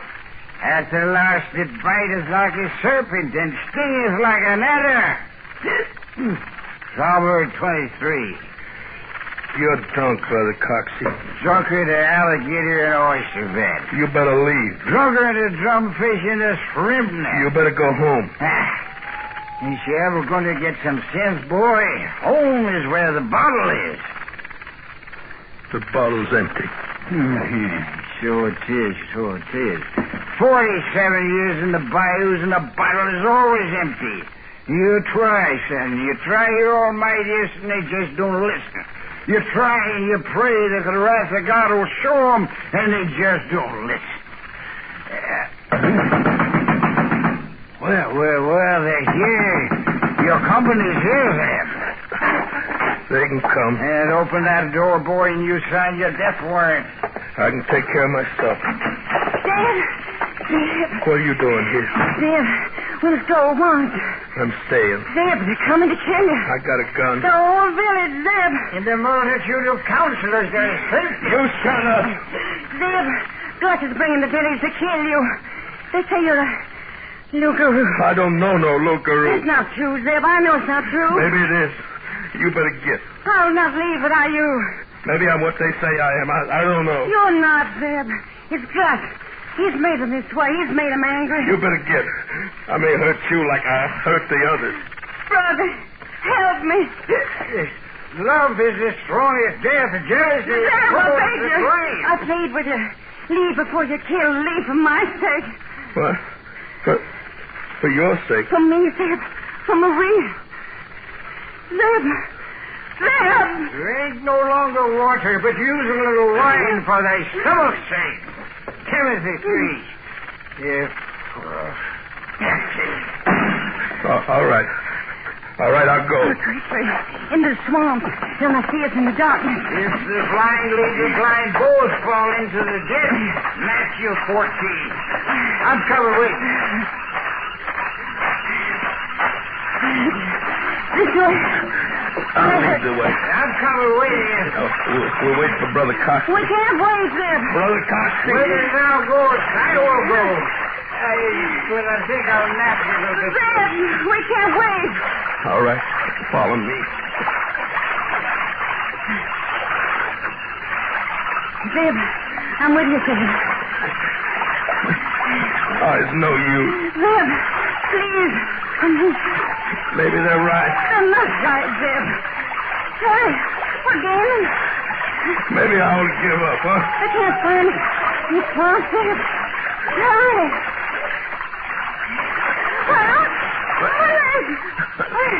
Marie. It's no matter. You go without me. You cut your leg. Go without me, Zeb. It's your life. Oh, it's no use running now. There. Have your match. What? A match? Quicker. Here, come. It's our only chance. Here.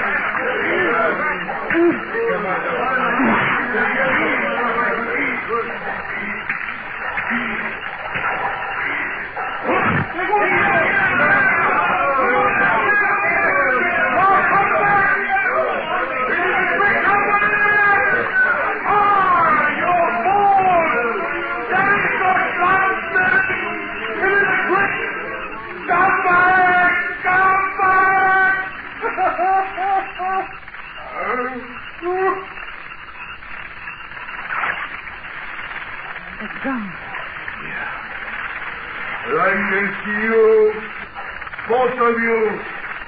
Where you think you're smart, huh? You make a big fool out of Gus. Hey, Marie, you make love to this stranger behind my back. You think I don't know, huh? Gus knows. Now I come to get you, my pretty one. Both of you. Coming, Zeb. I'm ready for him. You do not make fool out of Gus. Zeb, you got a knife. I get the Loop-Garon.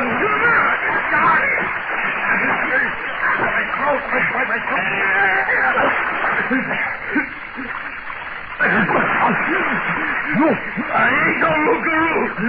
No. I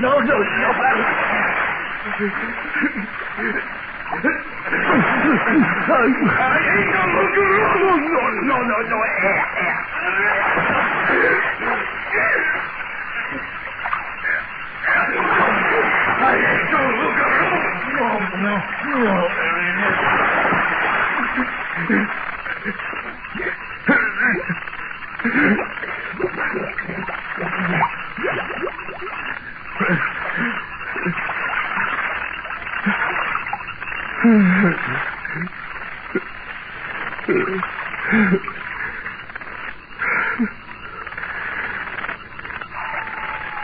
He's dead.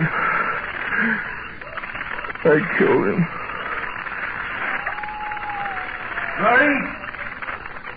Marie! Yes? Marie, you're not hurt. Papa. Gus is dead. I killed him. Gus came with a knife. He tried to kill them. Oh, I see. The others. They gone? They've gone. Will they come looking for us? No. They fear the evil swamp spirit. Can we go back now, Papa? Yes.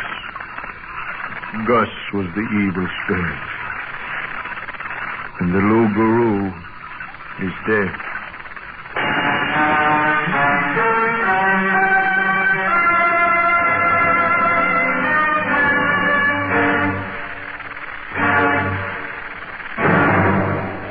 Under the direction of Norman MacDonald, Escape has brought you the Loop-Garon by William Froug, starring Bill Conrad, with John Boehner, Georgia Ellis, and Forrest Lewis. Featured in the cast were Tom Tully, Lou Krugman, Jack Crucian, and Don Diamond. Editorial supervision is by John Meston, and the special music for Escape is composed and conducted by Leith Stevens. Next week. You are standing alone and trembling in an ancient cathedral, while outside, somewhere in the night, is the stranger who's been stalking you, seeking out your life. So listen next week when Escape brings you Kathleen Height's strange tale of adventure, transport to terror.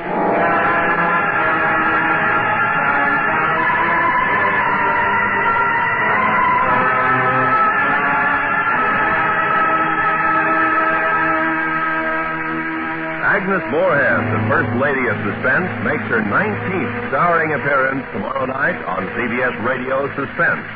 Don't miss Agnes Moorehead in Death and Miss Turner tomorrow night over most of these same CBS radio stations. Stay tuned now for Robert Trout and the News, which follows immediately over most of these same stations. Roy Rowan speaking. And remember, you're invited to Art Linkletter's house party every weekday on the CBS Radio Network.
Wheat Chex, Rice Chex, and Good Hot Ralston present Space Patrol! High adventure in the wild, vast reaches of space. Visions of daring in the name of interplanetary justice. Travel into the future with Buzz Corey, Commander-in-Chief of the Space Patrol! In today's transcribed Space Patrol adventure, Buzz and Happy are in a private space cruiser heading toward Jupiter when suddenly... It's a cosmic torpedo right off our port side. Who could be firing at us? I don't know, but he's within range. The next blast will get us sure. He hit us that time, sir. The power's gone. Well, that's not all, Hap. The hull's punctured. We're losing all our air. We'll return in just a moment with today's exciting Space Patrol adventure, Treachery in Outer Space.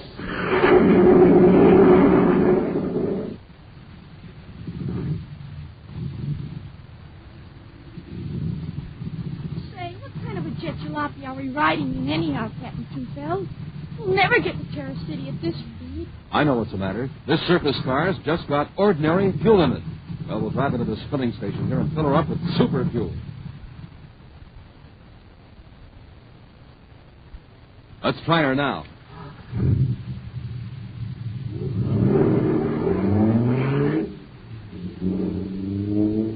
Wow, this jet car is supercharged now. Sure thing. There's super fuel in it. And, gang, there's a little lesson in this for you. Ordinary fuel for breakfast, you're just a putt-putt. Super fuel for breakfast, you're supercharged. So, gang, my advice is eat the super fuel Buzz Corey has in the morning. I mean wheat checks and rice checks, the super cereals that help to supercharge you. Real swell tasting, and they both have that modern bite-sized design for easy eating. So don't be a putt-putt. Eat the delicious super cereals that help to supercharge you. Rice checks and wheat checks. And remember, inside the package, there's a mysterious magic space picture. And now, today's Space Patrol adventure, Treachery in Outer Space. Commander Corey and Cadet Happy and their space battle cruiser Terra 5 are headed toward Jupiter, where Buzz is to hold a conference with the governor of that giant planet.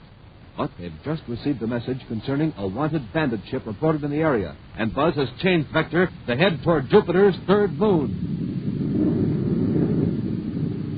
There's no sign of another ship in the viewscope, Commander. Maybe the pilot of that Saturn patrol ship was mistaken. The ship he was chasing may have already landed on Jupiter's third moon. Then it's going to take us a long time to locate it, sir. Number 3 isn't a very big moon, but it's still got a lot of surface. More area than we have time to search right now, even for 1 million credits worth of amplitron. But, sir, if we're not going to search for this ship, why are we going to the third moon? I'm going to pay a visit to the Gold Star Express spaceport. It's the one spaceport on number 3 moon where they don't ask many questions. You didn't say it was a small cargo job? But that's all. There are dozens of small cargo ships shuttling between Jupiter's 12 moons, and the Saturn's moons, for that matter. The Gold Star Express operates 3 or 4. Not a very big outfit. No, but you get a lot of revenue by repairing ships owned by even smaller operators. A working ship isn't always a very high standard, you remember. Yeah, that's what Gold Star got in trouble about last year. Of course, Rex Stranner may have learned his lesson. We'll have a talk with him, and then we'll blast off for Jupiter City.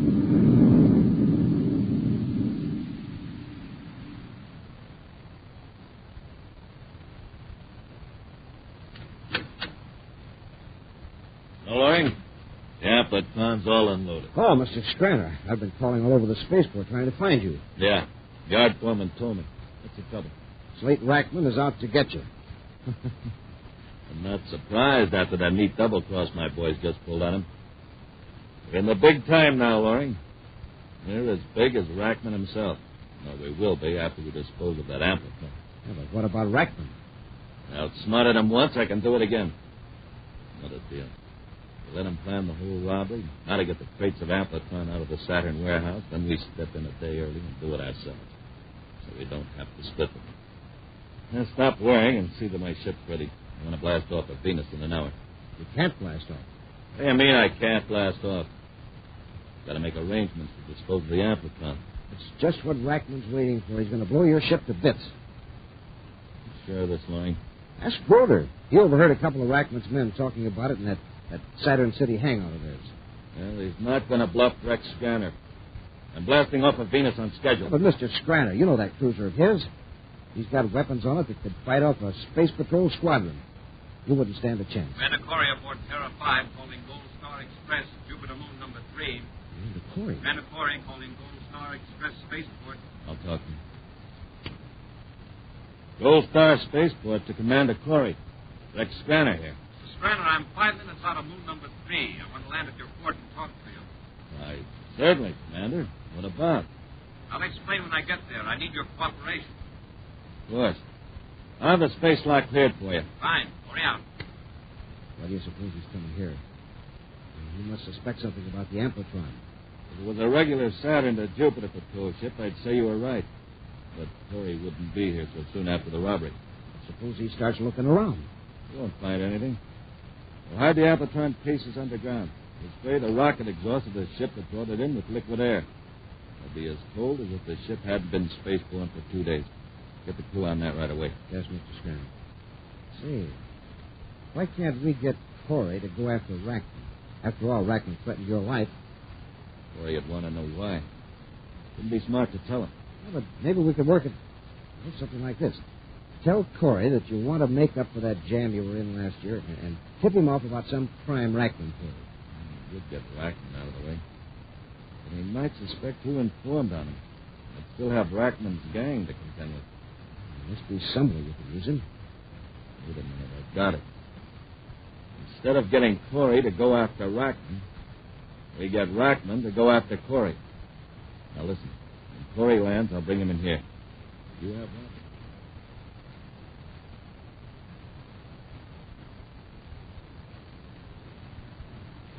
I'm sorry, Commander. Your ship's the only one to come into our Gold Star spaceport in the last 16 hours. Business has been pretty slack. Well, has any ship requested landing permission and then canceled within the last few hours? No, I've been here all the time myself. I'd know about such a call. Happy, you checked over those ships in the repair hangars. What do you think? Well, 2 of them were small cargo jobs, but by the looks of them, they've been there for days. The rocket exhausts aren't even warm. I see. And as I promised you, Commander, I'll notify the Space Patrol Jupiter whenever a ship does come in, for any reason at all. Fine, Mr. Strander. What was that? Came from the direction of our ship. Come on. It sounded like the whole atmosphere dome collapsed. Hey, smoke and rockets, Commander. Look, somebody backed the truck into our ship. Worse than that, he rammed a metal beam right through the hull. That clumsy ox. I'm going out there and tell him.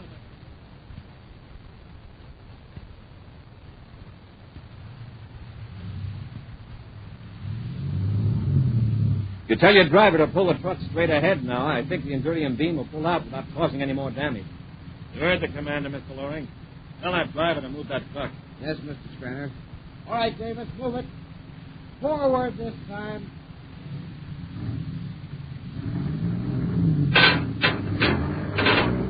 That's clear. Well, the next thing is to get it repaired. Commander, I hold myself personally responsible for this inexcusable accident. My company will repair the damage. All right, Mr. Strander. But let's wait till Happy comes out of the ship. Maybe you won't have the men and equipment. Some delicate wiring is affected. Fool couldn't have backed his truck into that old cargo hulk. No. He's got to pick the flagship of the Commander-in-Chief of the Space Patrol. That could have been worse. The driver didn't do it intentionally. He's very gracious about it, Commander. And since you insist, I won't fire them. Doesn't look so good, Commander. I mean, as far as a quick blast-off's concerned. What's the damage, Well, outer and inner hulls are pierced, the power cable broken, emergency air supply conduit snapped in two. Nothing really difficult to repair, but well, it'll take some time. 3 hours, anyway. Now, my men will get on it right away. I'll have them drop everything else. 3 hours. It'll make me late for my appointment at Jupiter City. Well, we could space it in for a patrol ship to come and get us. Why don't you take my private cruiser over there? It's quite fast. I'm sure you'd have no trouble operating it. Won't you be needing your ship? No, not until tomorrow. By then, your ship will be ready. Well, if you're sure it's not an inconvenience, I'll take you up on it. Excellent. That makes me feel a lot better. And if you don't mind, we'll blast off right away. The ship's all ready. Good. Hap, let's get some of our gear out of Terra 5. Right. It worked, Mr. Strander. Well, Loring, let's see if Rackman will carry out his threat to blast my ship to bits. Don't worry, Chief.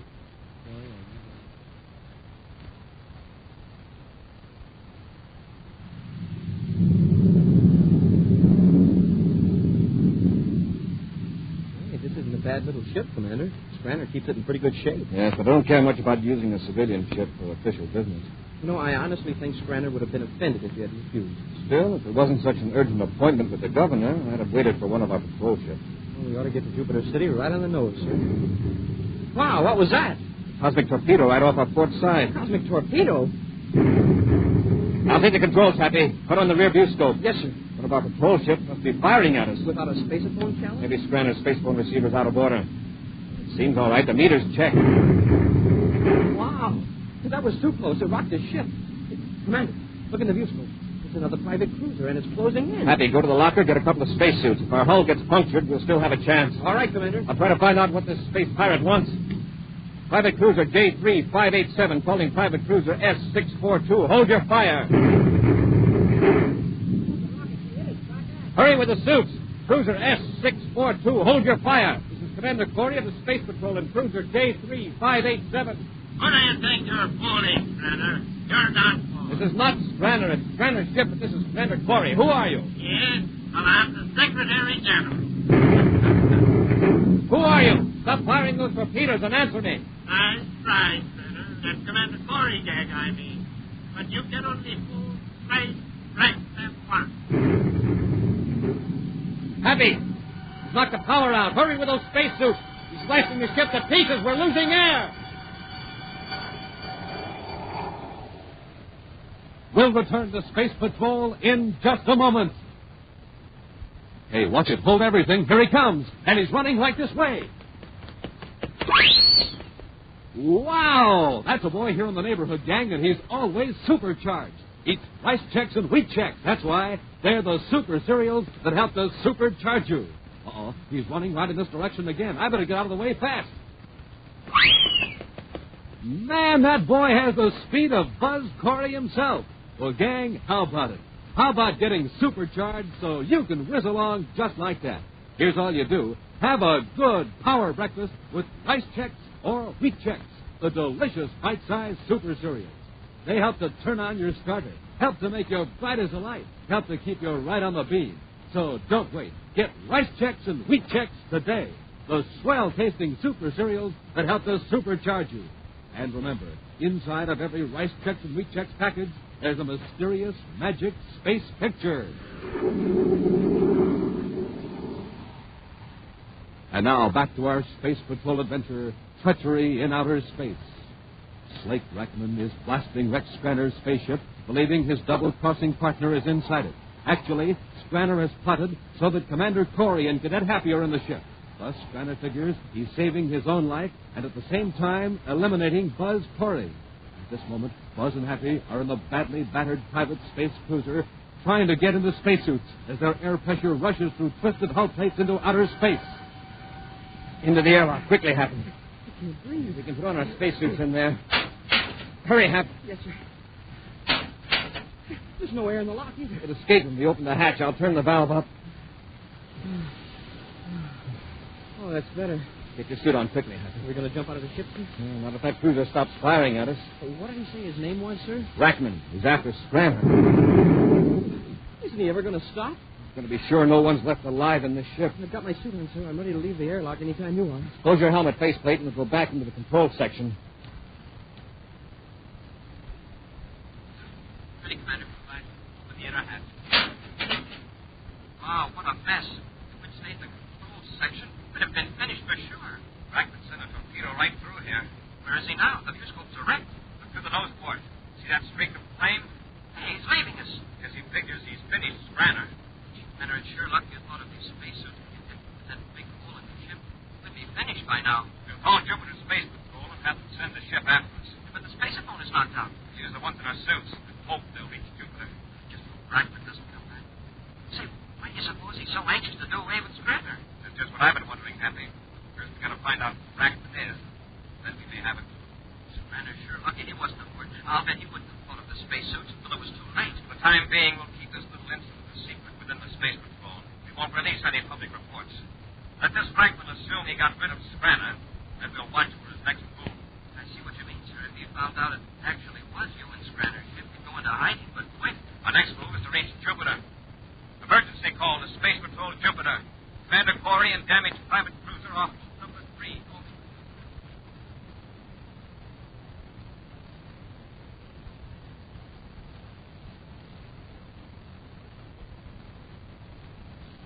Well, Loring, I'd say Corey's had plenty of time to reach Jupiter City. Should we check to see if he's arrived yet? Just to be sure? Yeah. We'll notify Jupiter City Space Patrol the commander's ship has been repaired, that it can be picked up any time it's convenient. That'll show the Space Patrol that we're very cooperative. Then maybe they'll let us know if something happened to Corey. What do you mean, if? What chance would Corey have in your ship against Rackman's armored job? Right. Now, while I call Jupiter Space Patrol, you give the boys orders to start loading those crates of amphitron. I'll take them to Venus right away. But suppose the Space Patrol comes to pick up Corey's ship while we're loading. What if they do? Are they going to suspect us of loading stolen goods right in front of them? Yeah, I guess you're right. You're sitting pretty, Loring. Rackman got rid of Corey for us. And when he finds out it was Corey and not me, he'll go into hiding. He won't dare show his face anywhere. Order the men to load the amphitron. I'll call Jupiter Space.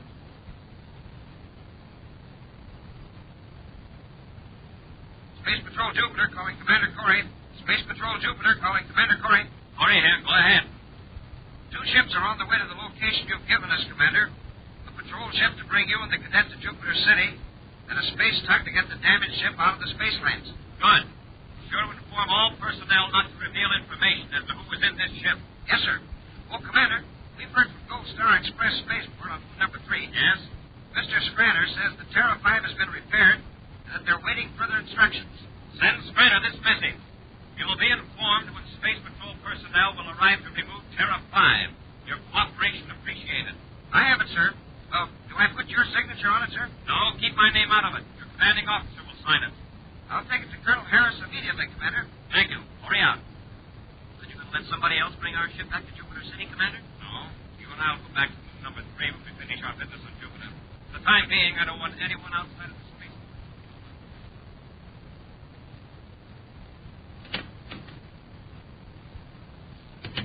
Men are loading the Amplitron cases into that Class C cargo ship, Mr. Scranner. You ought to be ready to blast off in an hour. Good. Heard anything about your ship, or Corey? I received a spaceogram saying that Space Patrol personnel would pick up the Terra 5. It was signed by Colonel Harris of Jupiter Space Patrol. If it's just a routine pickup of the ship, why would the Colonel be involved? Exactly.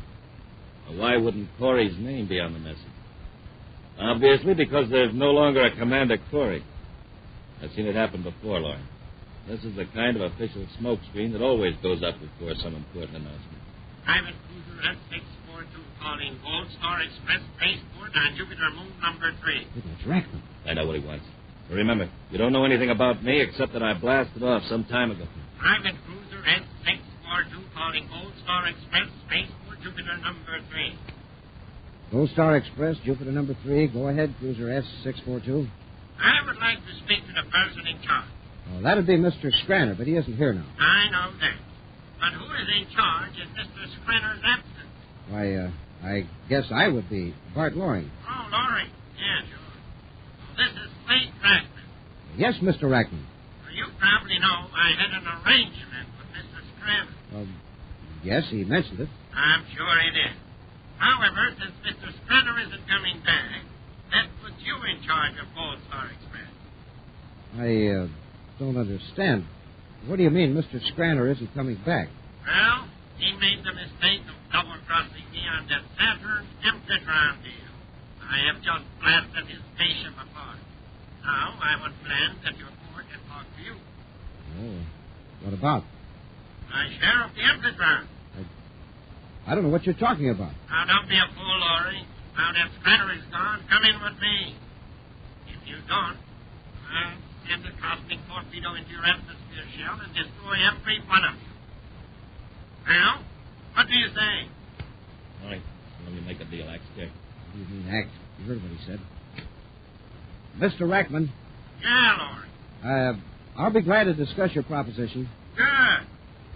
And in case you plan anything clever, one of my men in another spaceship has instructions to blast your atmosphere shell down.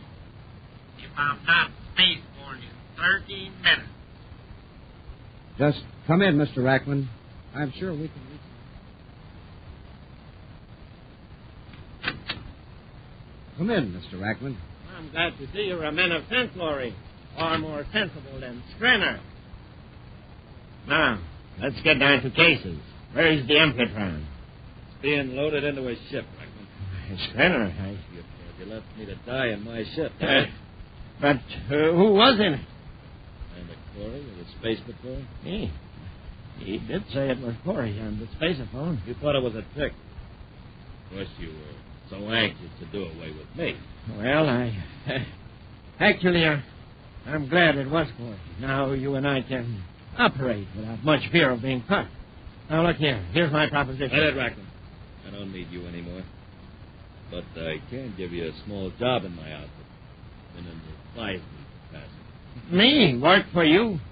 Why, you're nothing but a space mechanic and a small-time one at that. You got your choice, Rackman. Come in with me and keep quiet. I'll tell the Space Patrol who blasted my ship and destroyed Commander Corey. Well, which is it? All right, Scranner. I'll come in with you. I hope you appreciate how big-hearted I am. Yeah, sure. Space Patrol Cruiser J-83 calling Gold Star Spaceport, Jupiter Moon number 3. I'll handle it. Keep quiet. Gold Star Spaceport to Space Patrol. Go ahead. I'm acting on instructions of Colonel Harris at Jupiter Space Patrol headquarters. I'm bringing in the pilot who will fly Commander Corey's space battle cruiser back to Jupiter. Do I have permission to enter your atmosphere, Shell? Of course. The Terra 5's all ready. Good. Space Lock will be ready at your approach. Thank you. Space Patrol Cruiser J-83 out. Yeah. Well, Rackman, it looks as though you did a good job sending someone after Corey's ship. You must have finished him all right, Rackman. You hear that, pilot? He said he was acting on orders of Colonel Harris. Yeah, what about my ship out there on the port? Well, it's saying a few men to work on it. It'll look just as though it's in for repairs. Until Corey's ship blasts off, Rackman, you keep on.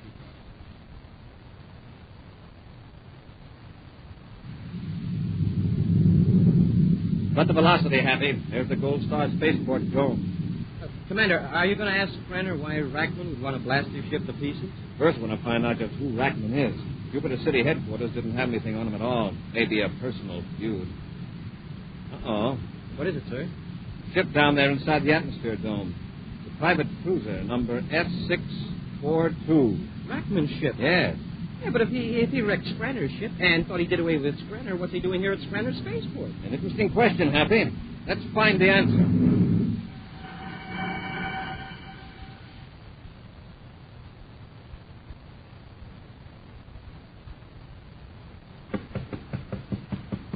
Come in. Well, gentlemen, the ship... Commander Corey. Yes, Commander. Why the surprise? No, didn't you expect me to come back to my ship? No. Yes, except that you didn't identify yourself when you called in for landing procedure. Well, where's Rackman? Rack, the man who brought in that private cruiser out there near the east hangar? That ship was merely brought in for repairs, Commander. It seemed to be in good condition when it was blasting cosmic torpedoes at your ship. Don't understand. Look, Skranner, somebody blew your ship to pieces thinking you were in it. Someone named Rackman. Now his ship is here in your spaceport. How do you explain it? What is there to explain? Quit stalling, Skranner. Cadet Happy and I saw some men loading a cargo ship, hauling crates out of an underground storage vault. The crates look very much like the type in which Amplitron is packed. How about it? I think it's about time someone took over who can handle things. Don't move, Corey. I suppose you're Rackman. That's right. Corey, move in and get the commander's weapons and the cadet. Go ahead. I got them covered. Sure, Mr. Rackman. I see I wasn't thorough enough when you were in Skranner's ship. But that's a mistake I can easily correct right now. Hurry up, Loring. Take the commander's ray gun. Hand me your ray gun, Commander. All right, Loring. Here it is. Get Skranner, Happy. Yes, sir. You're a fool, Corey. You're 2 against 3. Not now. That evens it up, Commander. Watch Loring. Hello, Loring. All right, Skranner. Want some more? Wait. Commander, please. Had enough? Yeah, you've got to revive Rackman. Hurry or we'll all be destroyed. Oh, fine. He told me if he wasn't out of this atmosphere shell in half an hour, his men had blasted a cosmic torpedo in us. We've only got 5 minutes. Oh. Bring him to. Let him tell his men he's all right. Come on, Skranner. Commander, I mean it. The torpedo through this shell would destroy us all. Forget it, Skranner. I don't think Rackman's men are worried about him right now. Look out there, above the dome. Space? Dozens of them. I took the precaution of making a space phone call when I was inspecting Terra 5. You're safe, Skranner. Yeah, Skranner. Where you're going, you'll be safe for a long, long time. We'll return in just a moment with a preview of next week's exciting Space Patrol adventure. Gang, there's not much time. What do you mean, Captain Tupel? No, sirree, there's not much time. Hey, Captain, not much time for what? To get a projectoscope. This offer will soon end. You had me scared. I already got my projectoscope. Ah, lucky you, but say, gang, how about you?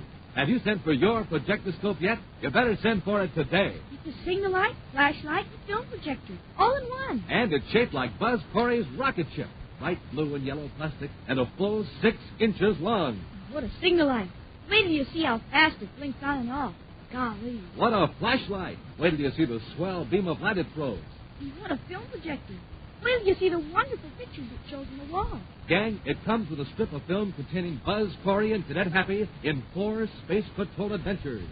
mighty meteor, space pirates, men from Mars, and robot invasion. Slip the film in your projectoscope, darken the room, push the radar antenna, and a picture flashes on the wall. Show a whole adventure? You just slide the film from picture to picture. But remember, the projectoscope offers soon end.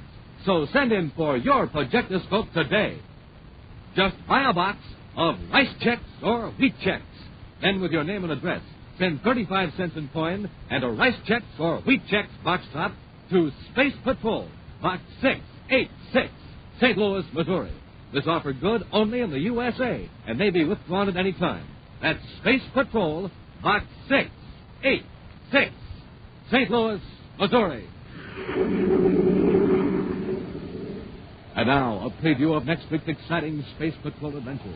Buzz and Happy are in a surface car driving through the Venus Mountains toward the Space Patrol testing grounds. As they speed over the dangerous road, they're unaware that a container of sleeping gas hidden in the car is expelling a dangerous vapor. Wow, I've seen these cliffs in the air, but I never realized how high they really are. Oh. From this road, it's a 1,000-foot drop to the bottom of the gorge. Hey, Commander, you sure you don't want me to drive it? If you get sleepy, it would tip us the goes off. Hey, Commander. Hmm? Commander, look out. We're headed for the edge of the cliff. Hey, Commander, wake up. We're going over.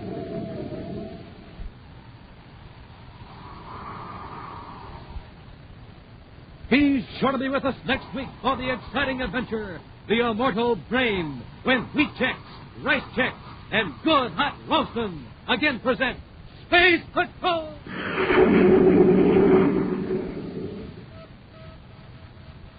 Special bulletin for boys and girls in Columbus, Ohio, Wilkes-Barre, and Scranton, Pennsylvania. Buzz Corey's own space battle cruiser, the Ralston Rocket, will be in your area next week. Don't miss it. The Ralston Rocket. Space Patrol, an original Mike Moser production starring Ed Kemmer as Commander Corey and Glenn Osborne as Cadet Happy, was written by Lou Houston and directed by Larry Robertson. Other players were Ken Mayer, Bela Kulbach, Norman Jolly, and David Duval. Dick Tufel speaking. Now, don't forget to tune in next Saturday and every Saturday when wheat checks, rice checks, and good hot roastin' again present Space Patrol! And be sure to see another exciting Space Patrol program on your local ABC television station. Consult your local paper for time and channel. Space Patrol comes to you transcribed from Hollywood. This is ABC Radio Network.